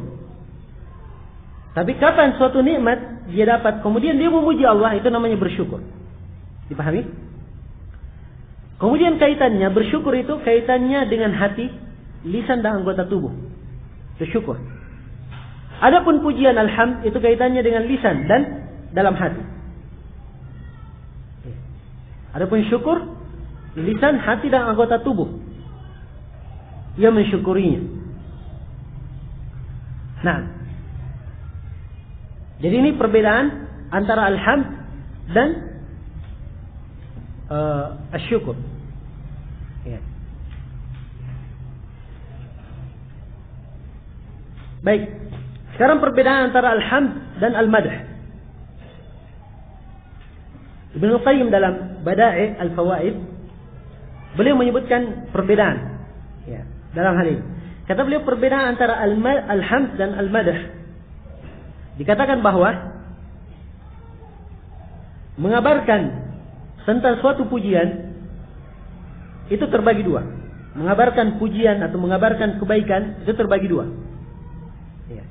Ada mengabarkan kebaikan, sekedar mengabarkan, tidak dibarengi dengan rasa kecintaan. Tidak dibarengi dengan rasa kecintaan. Dan ada mengabarkan kebaikan dibarengi dengan rasa kecintaan. Kalau dia dibarengi rasa kecintaan, ini namanya apa? Apa tadi? Ini namanya alhamd. Jadi kalau memuji, menyanjung, memberikan, mensifatkannya dengan sifat kebaikan, disertai dengan rasa cinta kepadanya, mengagungkannya, memuliakannya, maka ini namanya hamd. Tapi kalau sekedar hanya memuji, menjelaskan, ya, hanya sekedar memuji saja, tidak disertai dengan rasa kecintaan, maka itu hanyalah sekedar al-madah saja, pujian saja. Sekedar pujian. Iya. Ini masalah yang kedua. Kemudian masalah yang ketiga, dikatakan oleh Ibnu Taimiyah, alladzi arsala rasulahu, yang mengutus rasulnya. Segala puji hanya untuk Allah yang mengutus rasulnya. Di sini beliau sebutkan bahwa Allah mengutus ar-rasul. Ya. Kita butuh menerangkan apa makna ar-rasul. Saya akan terangkan di sini beberapa bagian berkaitan dengan ar-rasul. Dan akan datang kelanjutan dari pembahasan seputar ar-rasul. Ya. Saya ingin menerangkan di sini perbedaan antara rasul, antara nabi dan rasul. Apa perbedaannya? Ini termasuk masalah yang kelihatannya butuh dijelaskan. Ya, dan juga saya akan terangkan syarat-syarat seorang nabi dan syarat-syarat seorang rasul. Nah, adapun ar-rasul ataupun an-nabi, adapun an-nabi, nabi dari sisi bahasa itu ada beberapa makna. Kebanyakan pakar bahasa mengatakan nabi itu artinya orang yang menyampaikan, itu nabi. Dari kalimat an-naba, menyampaikan, mengabarkan. Jadi adalah penyampai syariat dari Allah. Ini yang dipegang oleh kebanyakan ahli bahasa. Yang kedua, ada yang mengatakan bahwa nabi itu artinya dari yang tinggi. Bermakna yang tinggi, dari an-nabu, yang tinggi. Nah, kalau dari mana yang tinggi, berarti nabi itu adalah manusia yang ditinggikan di atas manusia yang lainnya. Ya, karena ia dipilih oleh Allah Subhanahu wa taala sebagai nabi. Kemudian yang ketiga, makna yang ketiga dari sisi bahasa, ada yang mengatakan nabi maknanya adalah jalan. Maknanya adalah jalan. Kenapa dinamakan nabi maknanya jalan? Ya, karena nabi itu adalah jalan menuju kepada hidayah. Ya, hidayah didapatkan dengan perantara nabi yang diutus oleh Allah Subhanahu wa taala. Ini tiga makna nabi dan semuanya makna yang benar dari sisi bahasa. Adapun secara istilah, nabi itu adalah seorang hamba yang dipilih oleh Allah Subhanahu wa taala dengan wahyu, dengan diwahyukan kepadanya, dan supaya ia beramal dengan wahyu itu. Ini saya kira definisi yang paling detail tentang definisi nabi. Iya. Ini disebut secara rinci oleh Syekh Muhammad Al-Imam di dalam pembahasan beliau, risalah khusus beliau karang, perbedaan antara nabi dan rasul. Iya. Beliau kumpulkan seluruh pendapat para ulama berkaitan dengan masalah. Ini beliau simpulkan di antara seluruh definisi, kesimpulannya ini. Iya. Seorang hamba yang dipilih oleh Allah dengan diwahyukan kepadanya dan supaya ia beramal dengannya. Kalimat beramal ini tentunya luas cakupannya, beramal. Kadang beramal menyampaikannya, kadang beramal melakukannya sendiri, kadang dia mendakwakannya, kadang dia berhukum dengannya. Ya. Dan beramal dengannya yang diwahyukan kepadanya, kadang dia diberi syariat baru dan kadang diberikan syariat, dia melanjutkan syariat nabi sebelumnya. Ya, tergantung ya jenis atau tergantung pendapat ulama yang kita akan rinci nanti di perbedaan antara nabi dan rasul. Ya, tapi kesimpulan umumnya ini, siapa saja yang memberi definisi tentang nabi dan rasul tidak keluar dari definisi ini. Adapun rasul secara bahasa ya, itu dari kalimat al-irsal yang bermakna mengarahkan. Ya. Dikatakan rasul sebab ia mengarahkan manusia, adalah pengarah dari Allah. Ya. Dari mengatakan ar-rasul itu artinya orang yang mempunyai risalah. Dari sisi bahasa, dur risalah. Ya. Dia diutus dengan suatu misi. Kemudian yang ketiga dia mengatakan bahwa ar-rasul dari sisi bahasa maknanya adalah yang senantiasa mengikuti ya, berita-berita dari Allah Subhanahu wa taala yang dikirim atau diturunkan kepadanya. Nah, ini definisi secara bahasa. Kesimpulannya bahwa rasul itu adalah dari sisi bahasa seorang yang diutus dari sisi Allah dengan membawa satu risalah kepada manusia. Nah, adapun secara istilah, rasul adalah seorang hamba yang dipilih oleh Allah dengan diwahyukan kepadanya dan ia diutus kepada kaum yang kafir, kepada kaum yang kafir.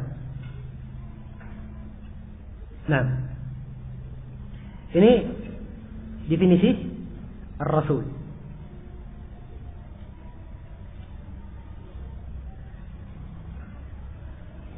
Dari dua definisi ini, definisi nabi dan definisi rasul, mungkin kita bisa menyimpulkan perbedaan antara nabi dan rasul.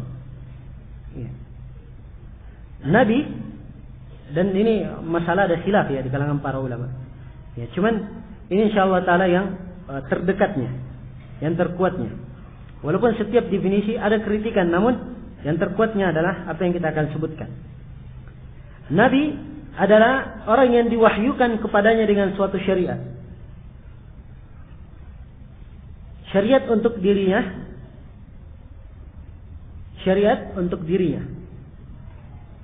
Dan penyampaiannya itu ditujukan kepada kaum yang muwafiq, sudah sepaham dengannya, di atas tauhid. Ini Nabi. Ini keadaan para Nabi Bani Israel. Dikatakan dalam hadits, kana Bani Israel tasusuhumul anbiya. Sungguhnya Bani Israel itu disiasati, diatur oleh nabinya. Kullama halaka nabi, khalafahu nabi. Setiap kali meninggal seorang nabi, diganti lagi nabi setelahnya. Artinya apa? Syariatnya cuma satu, nabinya berganti-ganti. Meninggal nabinya, ada nabi baru lagi. Ya. Nabi ini sudah beriman, umatnya juga sudah beriman. Ya. Kaum yang sudah sepakat dengannya. Dipahami? Ya. Ini nabi. Tapi kalau rasul, dia diutus oleh Allah Subhanahu wa taala dengan syariat dan diperintah untuk menyampaikannya kepada kaum yang menyelisihi, kaum yang tidak sepaham dengannya, kaum yang kafir. Ya. Karena itu tidak disifatkan Nabi Muhammad disifatkan sebagai rasul sebab dia diutus kepada orang Quraisy yang kafir kepada beliau asalnya, awalnya. Ya kan? Demikian pula Nabi al-lain, Nabi Saleh, Nabi Hud, Nabi Nuh, ya. Kemudian Nabi Ibrahim dan lain-lainnya. Karena itu Nabi Ibrahim tidak dikatakan rasul. Kenapa? Hah? Tidak dikatakan rasul. Karena Nabi Adam alaihi salam, ya, beliau waktu itu belum diutus kepada satu kaum. Nah, anak-anak dan istrinya, ya, semuanya muwafiqin bersama beliau, sepakat bersama beliau di atas satu dasar agama. Karena itu awal rasul adalah Nabi Nuh, sebagaimana yang kita akan terangkan.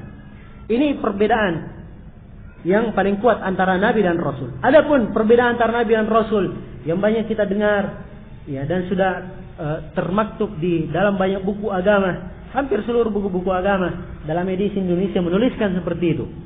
Katanya Nabi itu apa? Nabi adalah orang yang diwahyukan kepadanya dan tidak diperintah untuk menyampaikannya, ya kan?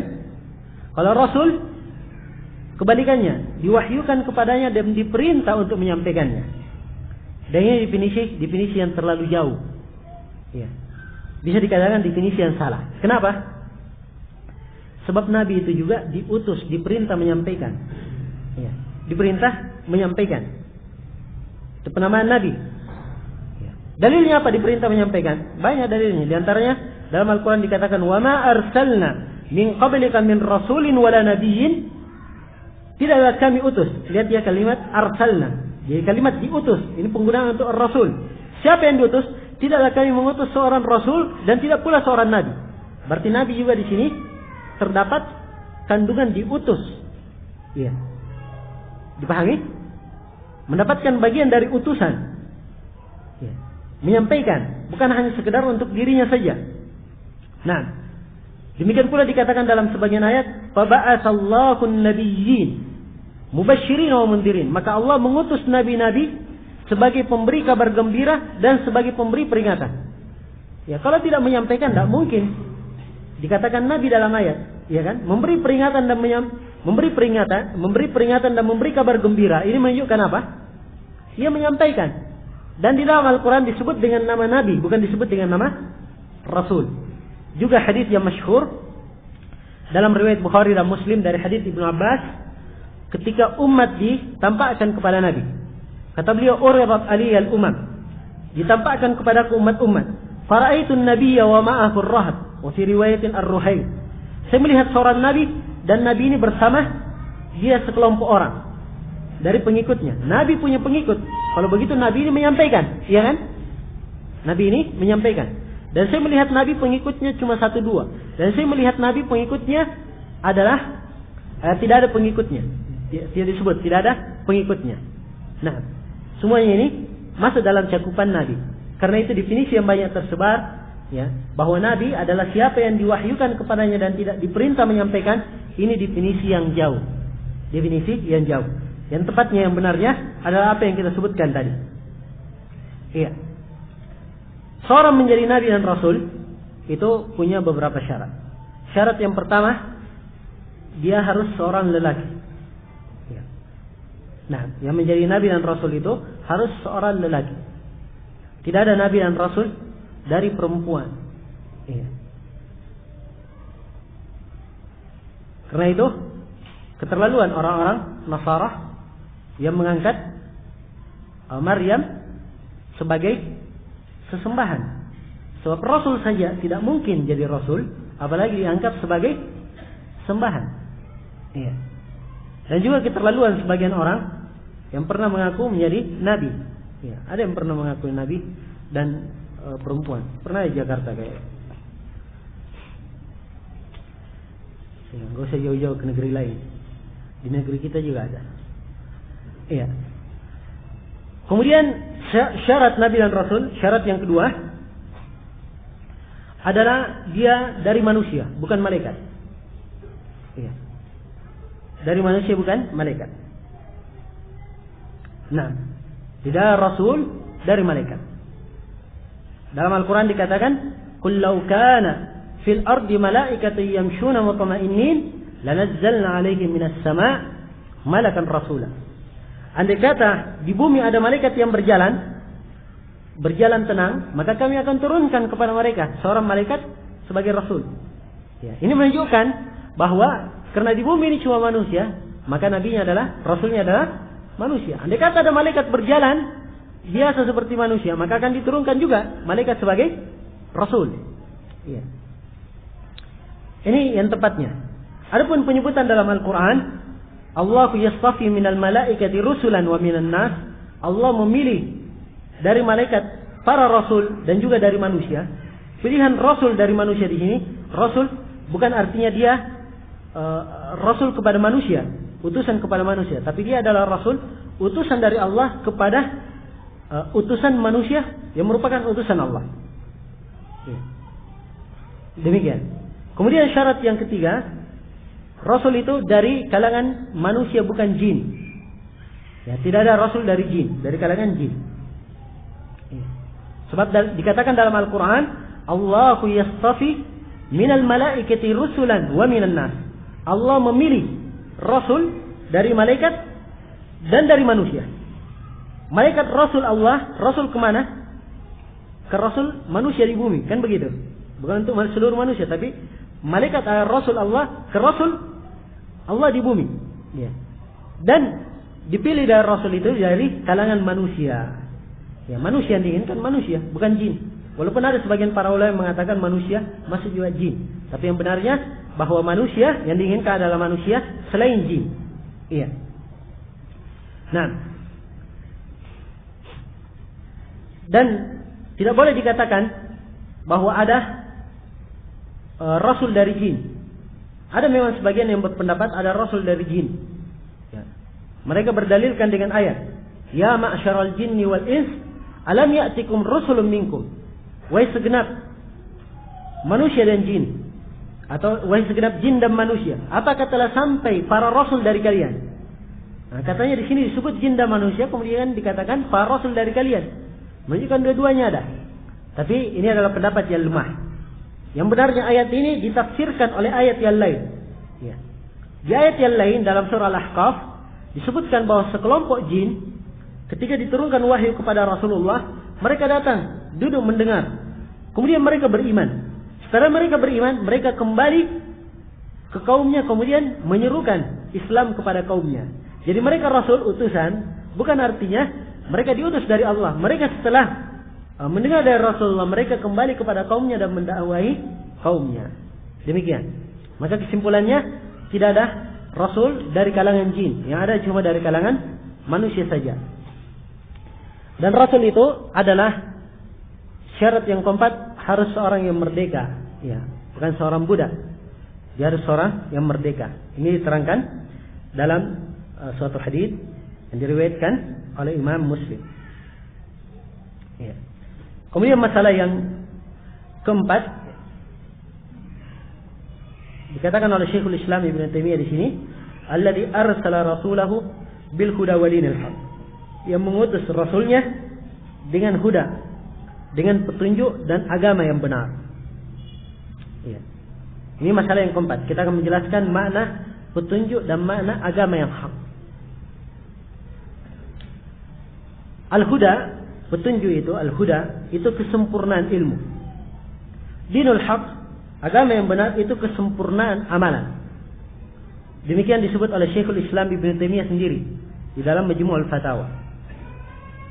Dengan dua ini, kata Syekhul Islam Ibn Taimiyah, itu akan tercipta kesalehan, kebaikan, kekuatan ilmiah dan kekuatan amaliyah. Nah, karena huda, sebagaimana dikatakan dia kesempurnaan ilmu, terkandung ilmu yang bermanfaat. Agama yang benar terkandung amalan yang saleh. Karena itu banyak dari kalangan ahli tafsir, para ulama yang menafsirkan ketika menyebutkan bil huda wa dinil haq dalam banyak ayat, mereka tafsirkan bil huda yaitu dengan ilmu yang bermanfaat, wa dinil haq yaitu dengan amalan saleh. Begitu mereka tafsirkan. Kenapa? Sebab ini ditafsirkan dalam keadaan keduanya digandengkan penyebutannya. Begitu al-huda dan dinul haq digandengkan penyebutannya, maka maknanya adalah makna yang berbeda. Makna yang berbeda. Nah, tapi kalau tidak digandengkan, maka al-huda punya makna yang luas. Dinul haq, agama yang hak punya makna yang luas. Punya makna yang luas. Ya. Makna luasnya, al-huda petunjuk, itu mempunyai makna luas. Petunjuk, ya. Petunjuk itu adalah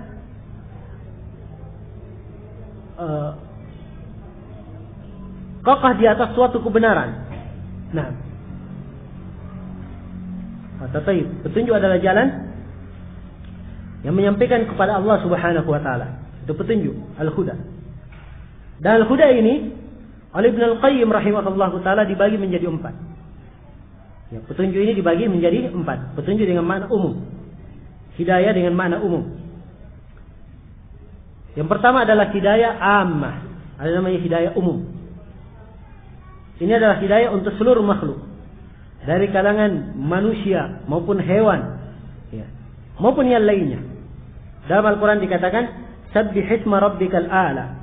Alladhi khalaqa fasawwa. Walladhi qaddara fahada. Walladhi akhrajal mar'a. Baik. Sabbih isma rabbikal a'la. Sanjunglah, sucikanlah nama Rabbmu yang maha tinggi. Alladhi khalaqa fasawwa, yang mencipta lalu menyempurnakannya. Walladhi qaddara fahada, yang menakdirkan kemudian memberi hidayah. Disebut 4 perkara di sini. Pertama, Allah mencipta.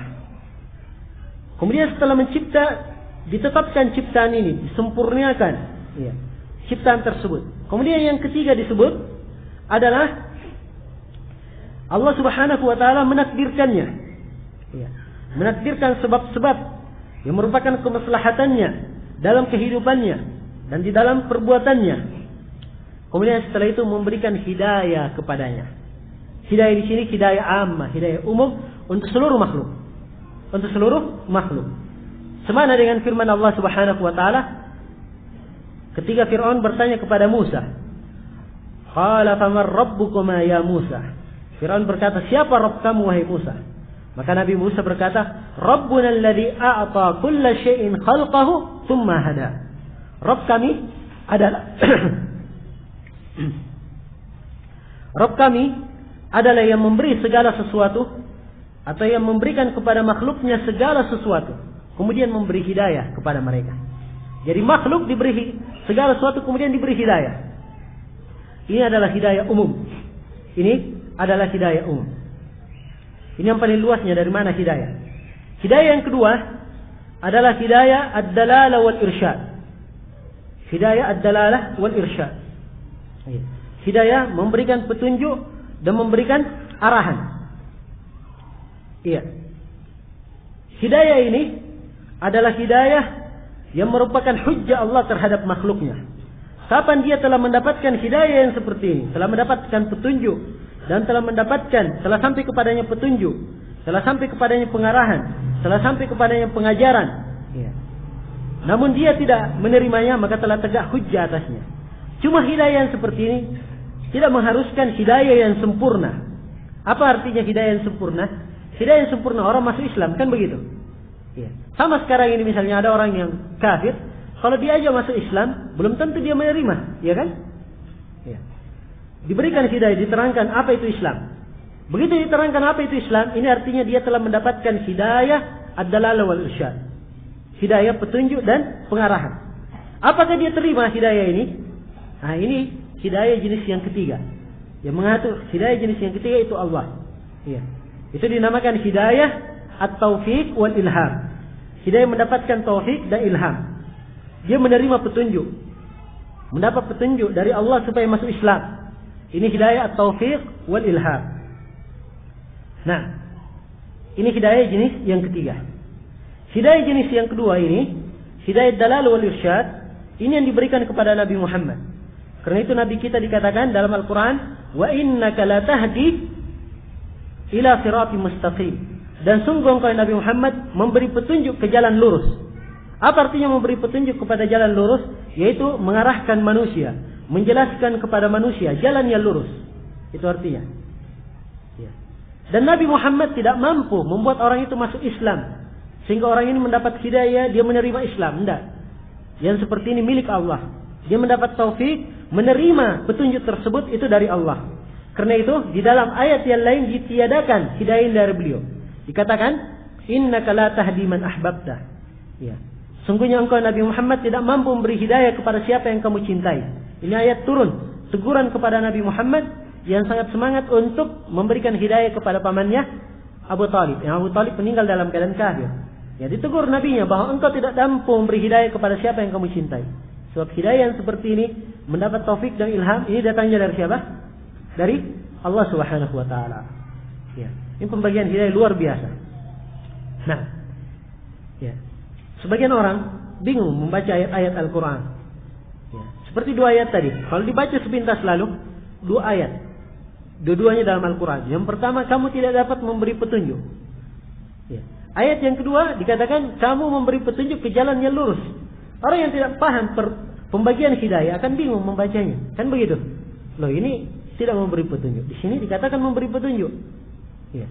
Ini yang pertama tidak bisa memberi hidayah. Yang kedua bisa memberi hidayah. Nah, kalau mengerti pembagian hidayah, maka tidak ada kontradiksi antara ayat-ayat Al-Quran. Ini diantara keistimewaan orang-orang yang mempelajari kalimat-kalimat syar'i. Ya. Dan ini tidak didapatkan dalam ceramah-ceramah umum misalnya, atau di dalam konteks pelajaran umum. Ini didapatkan dalam pelajaran yang lebih mengkhusus dan mendetail seperti ini. Nah, baik. Kemudian hidayah jenis yang keempat adalah hidayah di negeri akhirat. Apa hidayah di negeri akhirat? Adalah hidayah ke surga atau ke neraka. Iya. Hidayah ke jalan surga maupun ke jalan neraka. Kalau dia penduduk surga, ya, diberi hidayah ke surga. Kalau dia penduduk neraka, diberi hidayah ke jalan neraka. Nah, dan dua-duanya diterangkan dalam Al-Quran. Adapun tentang penduduk neraka, Allah Subhanahu wa taala berfirman, "Uhsyurul ladzina zalamu wa azwajahum wa ma kanu ya'budun min dunillahi fahduhum ila siratil jahim." Kumpulkanlah orang-orang yang zalim beserta pasangan-pasangan mereka. Dan siapa yang mereka sembah? Siapa yang mereka sembah selain dari Allah? Kumpulkan seluruhnya. Ya, orang-orang zalim, pasangannya, serta sembahannya selain Allah. Kemudian berikanlah hidayah kepada mereka. Hidayahnya kemana? Hidayah ke pintu neraka Jahannam. Iya. Jadi hidayah di sini petunjuk. Petunjuknya kemana? Petunjuk ke neraka Jahannam. Nah, adapun penduduk surga dikatakan dalam Al-Quran, wa qalu alhamdulillahi alladhi hadana li hada wa ma kunna linahtadiya laula an hadana Allah. Ya. Dan segala puji hanya untuk Allah yang berikan hidayah kepada kami. Untuk ini kita masuk dalam surga. Ya. Dan tidaklah kami mendapatkan hidayah seperti ini kalau Allah tidak memberikan hidayah kepada kami. Nah, ini ucapan penduduk surga. di surga kelak. Mudah-mudahan Allah Subhanahu wa taala menjadikan kita semua dari penghuni surga. Ini pembagian hidayah. Makna hidayah secara umum. Jadi makna hidayah secara umum seperti ini. Ya. Luas cakupannya. Adapun hidayah yang disebutkan dalam konteks pendahuluan Syekhul Islam Ibnu Taimiyah yang asalnya dari ayat Al-Quran, hidayah di sini adalah hidayah bermakna khusus, sebab digandengkan dengan dinul haq. Hidayah di sini bermakna ilmu yang bermanfaat. Ilmu yang bermanfaat. Kemudian dikatakan dinul haq, dengan agama yang hak. Ya. Agama yang lurus. Agama itu, ad-din, itu punya banyak pengertian. Asal kalimat din. Nah, din bisa bermakna tuntunan agama. Dan ad-din bisa bermakna balasan. Ya. Seperti dikatakan Maliki Yaumiddin. Dialah Allah pemilik hari pembalasan. Dan ada makna yang lainnya dalam makna ad-din.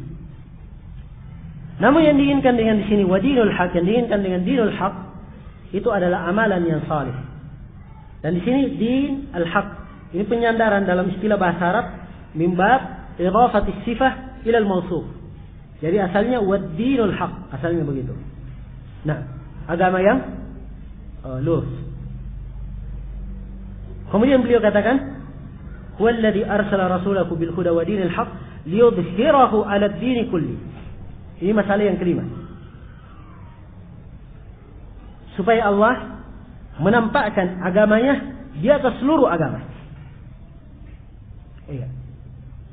Tidak diragukan bahwa agama yang benar yang dibawa oleh Rasulullah sallallahu alaihi wasallam itu akan terus-menerus nampak ya, di atas seluruh agama dari seluruh jenis takdirnya.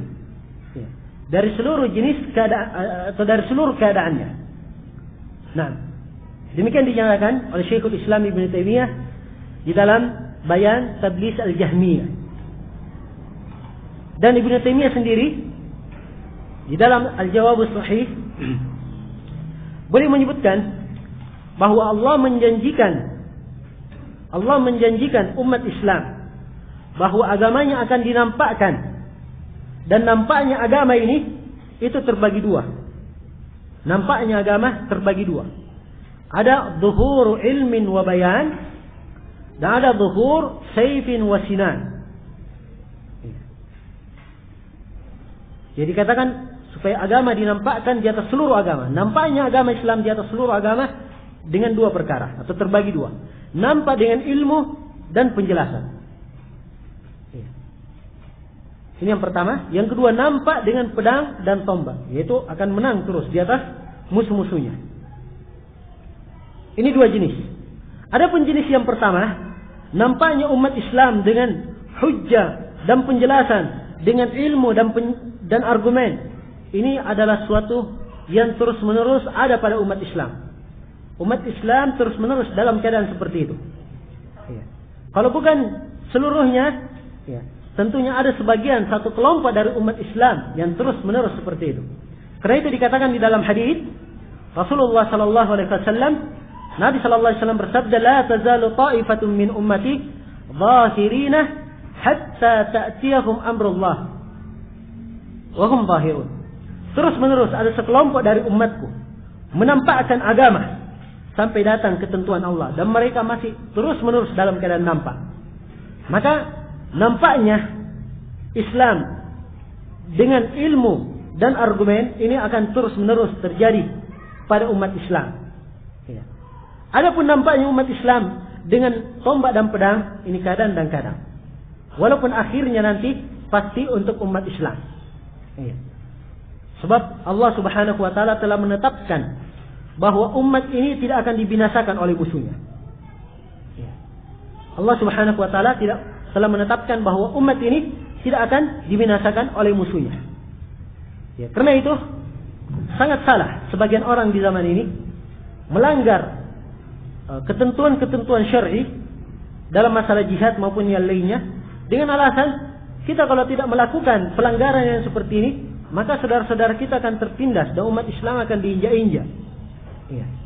Memang betul kita harus punya semangat di dalam meninggikan agama, ya, dan menyanjung agama, memuliakan agama. Tetapi pelanggaran yang dia lakukan dengan dalih seperti itu, ini menunjukkan lemahnya keyakinan dan menunjukkan ketidaktahuannya akan agama. Umat Islam yakin bahwa agama ini tidak akan dikalahkan dan umat Islam tidak akan dihancurkan oleh musuh-musuhnya. Apapun yang mereka lakukan, ini adalah suatu keyakinan yang harus kita yakini. Nah, karena itu kita harus jalan sesuai dengan prosedur dan tidak boleh keluar dari koridor Al-Quran dan Sunnah. Iya, tuntunan dari Al-Quran dan Sunnah Rasulullah Sallallahu Alaihi Wasallam. Yang melakukan pelanggaran, iya, dengan dalih, iya, bahwa ingin memperjuangkan Islam, dan ini adalah suatu hal yang tidak dibenarkan. Maka umat Islam akan terus-menerus dimenangkan oleh Allah Subhanahu wa taala. Ya. Karena itu umat Islam telah terbukti dalam sejarah bahwa mereka menguasai dunia. Ya. Dan kekuasaan umat Islam, ya, dikatakan oleh Nabi sallallahu alaihi wasallam, Allah telah menyempitkan bumi kepadaku. Kemudian saya melihat ke timur dan ke baratnya, arah di mana kekuasaan umatku, kerajaan umatku akan sampai ke sana. Ya. Dan subhanallah, hadits ini betul-betul hadits yang menunjukkan kenabian beliau. Nah, beliau sebutkan kekuasaan umat Islam itu akan meluas ke arah timur dan barat. Ya. Coba kalau antum lihat peta dunia, lihat negeri-negeri Islam, itu akan memanjang dari timur ke barat saja. Ya. Ataupun ke utara dan ke selatan, itu kebanyakannya masih berupa negeri kafir. Nah, dan ini sebagaimana yang disebutkan di dalam hadis Rasulullah Sallallahu Alaihi Wasallam. Dan di akhirnya nanti pasti umat Islam akan menguasai seluruhnya. Dan umat Islam yang paling jaya dan paling dimuliakan oleh Allah Subhanahu wa taala. Ya. Maka ditekankan di sini oleh Syekhul Islam Ibnu Taimiyah bahwa Allah Subhanahu wa taala yang mengutus rasulnya dengan al-huda dan agama yang benar. Ya. Ilmu dan amalan saleh. Liyudhhirahu 'ala ad-din kulli. Supaya menonjolkannya di atas seluruh agama. Ini menunjukkan kepada kita bahwa dengan ilmu dan amalan yang saleh, agama ini bisa tegak. Agama ini bisa tegak. Nah, kemudian beliau katakan, wa kafa billahi syahida, dan cukuplah Allah sebagai syahid. Ya.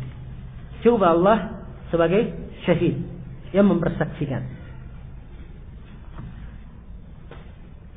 Nah,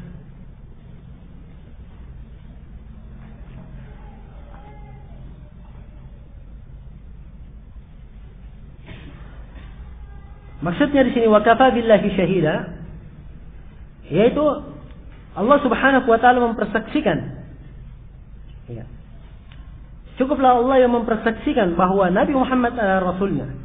Dan cukuplah Allah yang mempersaksikan bahwa Allah, ya, melihat segala sesuatu yang beliau lakukan dan menolong Rasulnya terhadap seluruh musuh-musuhnya. Nah, ini makna wa kafa billahi syahida. Ya.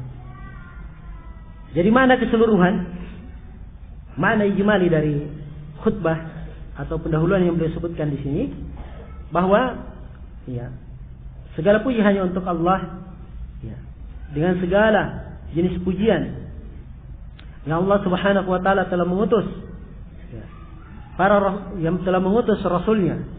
Ya.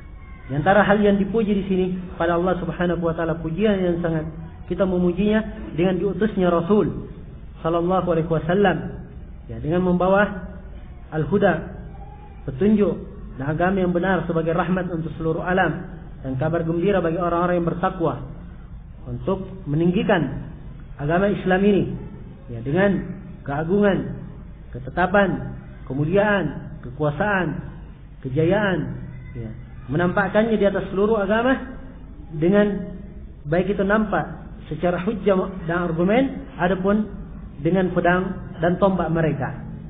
dan cukuplah Allah sebagai yang menyaksikan akan kebenaran Rasul dan hakikat yang dibawanya. Iya. Baik. Kemudian setelah itu dikatakan di sini oleh Syekhul Islam Ibnu Taimiyah, wa asyhadu an la ilaha illallah wahdah la syarika lahu iqraran bihi wa tauhida. Dan saya mempersaksikan bahwa tidak ada yang berhak disembah kecuali Allah. La syarika lahu, tidak ada syarikat baginya. Iqraran bihi wa tauhida, pengikraran terhadap hal tersebut, mengakuinya dan mentauhidkannya. Iya, di sini ada beberapa masalah. Masalah yang pertama, makna syahadat. Apa itu syahadat? Syahadat itu adalah mengabarkan sesuatu yang dia ketahui dan dia yakini akan benarnya dan tetapnya sesuatu itu. Iya. Jadi syahadat itu adalah pengkabaran yang pasti disertai dengan pembenaran, pengakuan, dan hati membenarkan apa yang disebutkan oleh lisan. Itu namanya syahadat.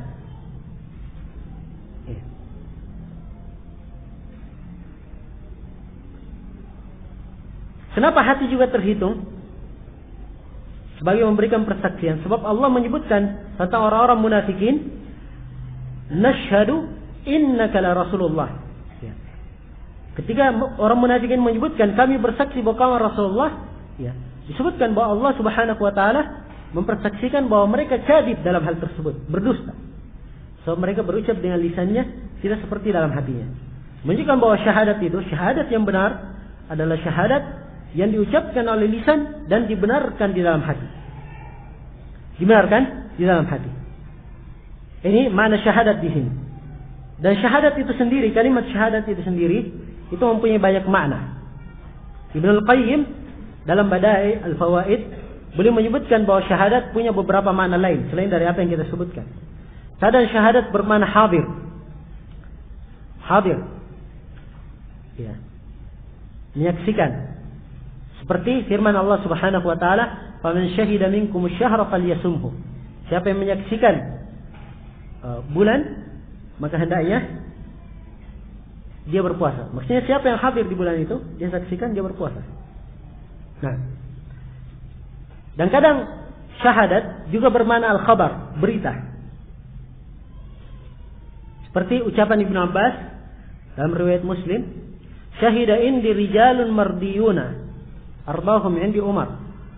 Telah mempersaksikan kepadaku sekelompok orang yang sangat diridai, dan yang paling diridainya menurutku adalah Umar. Apa yang dipersaksikan? Bahwa Nabi melarang ya salat setelah asar dan setelah subuh, salat sunnah setelah asar dan salat subuh. Nah, di sini mempersaksikan kepadaku, yaitu mengabarkan kepadaku. Mengabarkan kepadaku. Kemudian makna yang ketiga, syahadat bisa bermakna telah melihat hal tersebut pada dirinya, ya. Telah mengetahuinya pada hal tersebut. Seperti dalam firman Allah Subhanahu wa taala, "Wallahu ala kulli syai'in syahid." Dan Allah atas segala sesuatu maha syahid, yaitu maha mengetahuinya, tahu persis apa yang ada pada dirinya, ya, pada segala sesuatu. Nah, ini makna syahadat yang disebut oleh Syekhul Islam Ibnu Al-Qayyim rahimahullahu ta'ala. Masalah yang kedua adalah berkaitan dengan makna la ilaha illallah. La ilaha illallah, i'rabnya la, di sini la nafiyah lil jins. La nafiyah lil jins. Ya, artinya menafikan segala jenis. Nah,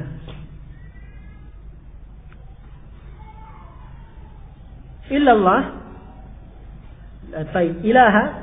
ilaha artinya yang disembah. Ya. Dari kalimat alaha ya'lahu, sama dengan abadah ya'badu, yang disembah. Ilahatan ibadatan, ya, sama susunan sajanya. Ya, ilahatan ibadatan. ubudiyatan, uluhiyatan. Ilah yang disembah. Dan ini adalah khabar atau isim la, nafiyah. Dan la harus ada khabarnya. Apa khabarnya? Khabarnya mahdhuf. Tidak disebut. Ya. Apa yang tidak disebut ini? Ya. Tidak disebut. Kenapa tidak disebut? Khabar itu tidak disebut di kalangan orang Arab. Kadang karena khabar ini sudah jelas, maka tidak perlu disebut lagi. Ya. Kadang karena makna yang terkandung luas, ya maka khabarnya tidak disebut. Ya. Seperti misalnya ada orang yang melanggar. Ya. Dan kalau melakukan pelanggaran tersebut akan diberikan sanksi. Sanksinya banyak sekali. Bisa ini, bisa itu, bisa itu. Ya, maka saya katakan yang melanggar ini, maka saya tidak sebutkan apa khabarnya. Ya. Khabarnya tentunya jelas kan, akan mendapatkan sanksi. Kenapa tidak disebut? Sebab sanksinya banyak. Ya. Kan begitu. Nah, ini dua hal. Dan di sini tidak disebut khabarnya, sebab khabarnya sudah ma'ruf. Ya, sudah jelas. Diterangkan dalam ayat, "Dzalika bi anna Allaha huwal haq."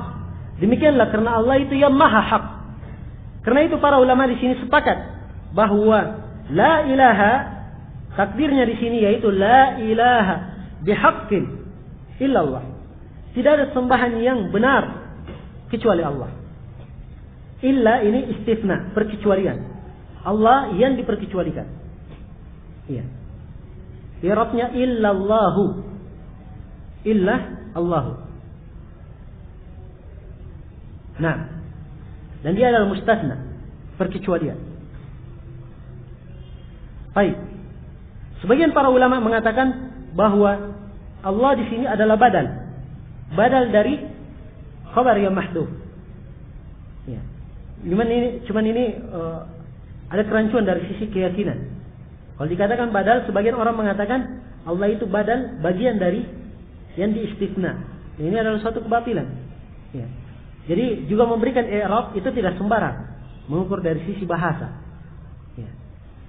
Sebab memberikan suatu kedudukan dari sisi bahasa ini, dari sisi bahasa begini, itu memberikan makna tersendiri. Ya, dalam kandungan. Nah, jadi la ilaha illallah arti secara umum la ma'buda bihaqqin illallah. Ini harus dihafal oleh setiap orang yang bertauhid. Ya. Sebab anak kecil saja hafal. Kalau ditanya apa arti la ilaha illallah, ya, maka dia akan menjawab la ma'buda bihaqqin illallah. Ini anak-anak kecil yang terpelajar. Ya. Maka setiap salafi harusnya tahu makna ini. La ilaha illallah artinya tidak ada yang berhak disembah, tidak ada sembahan yang hak, yang benar selain Allah. Di dalam la ilaha illallah terkandung dua rukun yang tidak terpisah. Rukun yang pertama adalah an-nafyu, penafian, peniadaan. Apa yang dia tiadakan? Dikatakan la ilaha. Di sini ditiadakan segala sesembahan selain Allah. Jadi ini menafikan yang pertama, penafian. Illallah, kemudian rukun yang kedua adalah al-itsbat, menetapkan. Yaitu menetapkan bahwa yang disembah hanyalah Allah. Ya. Dan tidak dikatakan bertauhid, tidak dikatakan mengucapkan la ilaha illallah kecuali dia menetapkan dua rukun ini. Dia harus berlepas diri dari segala sesembahan selain Allah. Ini yang pertama. Ya, ini an-nafyu. Kemudian yang kedua, dia harus menetapkan bahwa segala jenis ibadah itu hanya untuk Allah Subhanahu wa taala. Ini rukun la ilaha illallah. Ini diterangkan dalam banyak ayat. Diterangkan dalam banyak ayat. Dan itulah agama Al-Hanafiyah yang dibawa oleh Nabi Ibrahim sebagai panutan. Dan Nabi Ibrahim berkata, atau dikatakan dalam Al-Quran, wa idh qala Ibrahimu li abihi wa qaumi innani bara'um mimma ta'budun illa alladhi fatarani fa innahu sayahdin wa ja'alaha kalimatan baqiyatan fi aqibih. Dan ketika Nabi Ibrahim berkata kepada ayah dan kaumnya, sungguhnya saya berlepas diri dari apa yang kalian sembah. Ini pernyataan. Ini rukun yang pertama, menafikan. Setelah itu beliau tetapkan illal ladzi fatarani, kecuali yang menciptakan saya. Sungguhnya dialah akan memberi petunjuk kepadaku. Kemudian kalimat ini dijadikan sebagai kalimat yang kekal pada keturunannya. Maksudnya dijadikan sebagai kalimat kekal, kalimat tauhid pada keturunannya. Karena itu kita diperintah umat Islam untuk mengikuti agama Nabi Ibrahim. Ya. Tsumma auhayna ilaika an ittabi' millata Ibrahim hanifa. Kemudian kami wahyukan kepada engkau ya Nabi Muhammad, ya, supaya mengikuti agama Nabi Ibrahim yang hanif, yang lurus di atas tauhid, condong meninggalkan segala jenis kesyirikan. La ilaha illallah terkandung di dalamnya 7 syarat. Ya. Syarat ini sepantasnya juga disebut rukun. Ya, asal yang diketahui menyebutkan syarat la ilaha illallah bil istiqra itu adalah Syekh Abdurrahman bin Hasan. Ya, dalam Qurrah Uyunul Muwahhidin atau di dalam Taisir. Ya. Nah, syarat itu dalam istilah usul fikih itu kharij mahiyati syai', sesuatu yang di luar kandungan hal yang disebut. Misalnya wudu itu syarat salat, dia bukan termasuk salat, kan begitu. Jadi kalau dikatakan syarat la ilaha illallah tidak termasuk ke dalamnya. Ya, ada pembahasan sebenarnya berkaitan dengan syarat ini. Jelas begitu para ulama menyebutkan bahwa la ilaha illallah mempunyai 7 syarat. Terkumpul dalam satu bait syair, ilmun yaqinun wa ikhlasun wa sidqu kama mahabbatin wa inqiyadin wal qubuli laha. Ilmu yang pertama al-ilmu, mengilmui. Orang yang mengucapkan la ilaha illallah dia harus tahu makna la ilaha illallah. Mengilmui apa arti la ilaha illallah. Dia harus tahu lawannya, yaitu jahil. Ya. Tidak boleh dia bodoh tentang mana la ilaha illallah. Dan sangat disayangkan, banyak dari kaum muslimin di zaman ini mengucapkan la ilaha illallah tidak mengetahui apa maknanya. Ya. Contoh umum kita di Indonesia, hampir di seluruh penerjemahan la ilaha illallah tiada Tuhan selain Allah. Apa artinya tiada Tuhan selain Allah? Ya, diartikan tiada pencipta selain Allah, tidak ada pemberi rezeki selain Allah. Kalau itu makna la ilaha illallah, maka tidak usah ada perperangan antara Rasulullah dan kaum musyrikin di zamannya. Ya. Kalau itu makna la ilaha illallah, Abu Jahal, Abu Lahab adalah manusia yang paling bertauhid. Ya. Kenapa? Sebab kaum musyrikin di zaman Nabi semuanya mengakui bahwa Allah yang Maha Mencipta, Allah yang Maha Memberi rezeki. Ini terangkan dalam ayat yang sangat banyak sekali dalam Al-Quran. Wa la in sa'altahum man khalaqas samawati wal ard la yaqulunna Allah. Kalau kamu bertanya kepada mereka, orang-orang musyrikin, siapa yang menciptakan langit dan bumi? Mereka menjawab, pasti yang menciptakannya adalah Allah. Karena itu harus tahu apa makna la ilaha illallah. Maka celakalah orang-orang yang kaum musyrikin lebih paham makna la ilaha illallah dari dia. Ya. Kaum musyrikin paham makna la ilaha illallah, cuma mereka tidak mau mengucapkan. Ya. Ketika diajak oleh Nabi Muhammad mengucapkan la ilaha illallah, spontan mereka menjawab dengan jawaban yang menunjukkan mereka paham artinya. Kata mereka apa? Aja'alal alihata ilahan wahida inna hadza la syai'un ujab. Apakah Nabi Muhammad ini ingin menjadikan sesembahan cuma satu? Ini adalah perkara yang sangat menakjubkan. Jadi letak kesyirikannya mereka. Mereka tidak mau sembahan itu cuma satu. Mereka inginkan sembahan itu banyak, bukan cuma Allah. Mereka akui Allah yang Maha memberi rezeki. Tapi mereka juga menyembah kepada orang-orang saleh supaya orang saleh ini memberi syafaat kepada mereka. Iya. Di sisi Allah. Demikian. Jadi langsung paham kaum musyrikin. Karena itu celakalah orang yang mengaku mengucapkan la ilaha illallah, tapi kaum musyrikin lebih paham makna la ilaha illallah daripada dia. Ini syarat yang pertama. Dia harus mengilmui makna la ilaha illallah. Tidak boleh jahil terhadap kandungan maknanya. Dan di antara mengetahui makna la ilaha illallah, mengetahui 2 rukun la ilaha illallah yang kita sebutkan itu tadi. Ya. Kemudian yang ketiga, syarat yang kedua adalah yaqin. Dia mengucapkan kalimat la ilaha illallah itu dalam keadaan yakin akan maknanya. Tidak boleh dia ragu. Tidak boleh dia ragu. Kemudian yang ketiga, dia mengucapkan la ilaha illallah dalam keadaan ikhlas. Ikhlas karena Allah. Murni dilakukan karena Allah, bukan karena dipaksa. Bukan pula karena ingin dilihat orang atau ingin disanjung orang. Tapi karena ikhlas kepada Allah Subhanahu wa taala. Dia menyatakan bahwa hanya Allah yang disembah.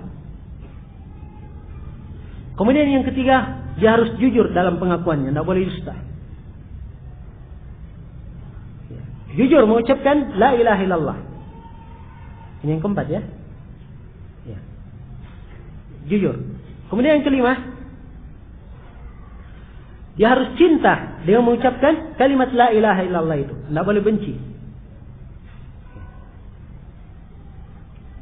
Ketika mengucapkannya, dia harus cinta terhadap kandungannya, cinta melaksanakannya, cinta terhadap orang-orang yang mengucapkannya, cinta terhadap orang-orang yang membelanya. Ini konsekuensi dari ucapan la ilaha illallah. Kemudian yang keenam, dia harus terikat dengan kandungan la ilaha illallah itu. Ya, harus komitmen bahwa dia hanya menyembah kepada Allah, berlepas diri dari segala sesuatu yang disembah selain Allah. Tidak boleh mengucapkan kalimat la ilaha illallah, tapi kadang-kadang datang juga kuburan. Ya. Terikat dengannya. Kemudian yang ketujuh adalah menerimanya dengan sebenar-benar penerimaan, tidak menolaknya. Ini 7 syarat la ilaha illallah. Sebagian para ulama menambah syarat yang ke-8, yaitu kafir terhadap segala yang disembah selain dari Allah. Ya. Ini makna la ilaha illallah secara global. Ini saja kalau dipahami, ini sudah cukup. Sudah cukup di dalam memahami kalimat la ilaha illallah dan sudah terangkat kewajibannya berkaitan dengan masalah mengetahui makna la ilaha illallah. Sisa dia mengetahui bagaimana cara mentahqiq la ilaha illallah ini, apa yang menyempurnakannya, apa yang terlarang, apa yang membatalkannya, itu harus dia ketahui. Iya. Dan pembahasan tentang itu adalah pembahasan luas dan panjang, bukan saatnya atau bukan waktunya sekarang ini. Dikatakan oleh beliau, wa asyhadu an la ilaha illallah wahdahu la syarika. Satu-satunya tidak ada syarikat baginya. Ini 2 kalimat mentakkid, menguatkan makna la ilaha illallah. Jadi dia sudah betul-betul mengatakan tidak ada yang disembah, tidak ada yang berhak disembah selain dari Allah. Sudah dinafikan, kemudian ditetapkan. Setelah itu ditakkid lagi, satu-satunya, semata-mata hanya untuk Allah. Ditambah lagi, dikuatkan, la syarika lahu, tidak ada syarikat baginya. Iqraran bihi wa tauhida, kami ikrar mengakui dengannya. Ini menguatkan kalimat syahadatnya. Jadi dia bersaksi. Bersaksi itu dengan lisan dan terkandung dalam hatinya. Dan ditetapkan lagi dengan mengakui dengan sebenar-benar pengakuan. Ini kalimat ikrar, ini mentakkid, menguatkan kalimat syahadat. Tauhidan bihi wa tauhida, dan dengan mentauhidkannya, mengikhlaskannya. Ya. Ini makna ucapan beliau, wa asyhadu an la ilaha illallah wahdahu la syarikalah iqraran bihi wa tauhida. Kita sambung nanti setelah zuhur. Subhanakallahumma wa bihamdik asyhadu an la ilaha illa anta astaghfiruka wa atubu ilaik walhamdulillahi rabbil alamin.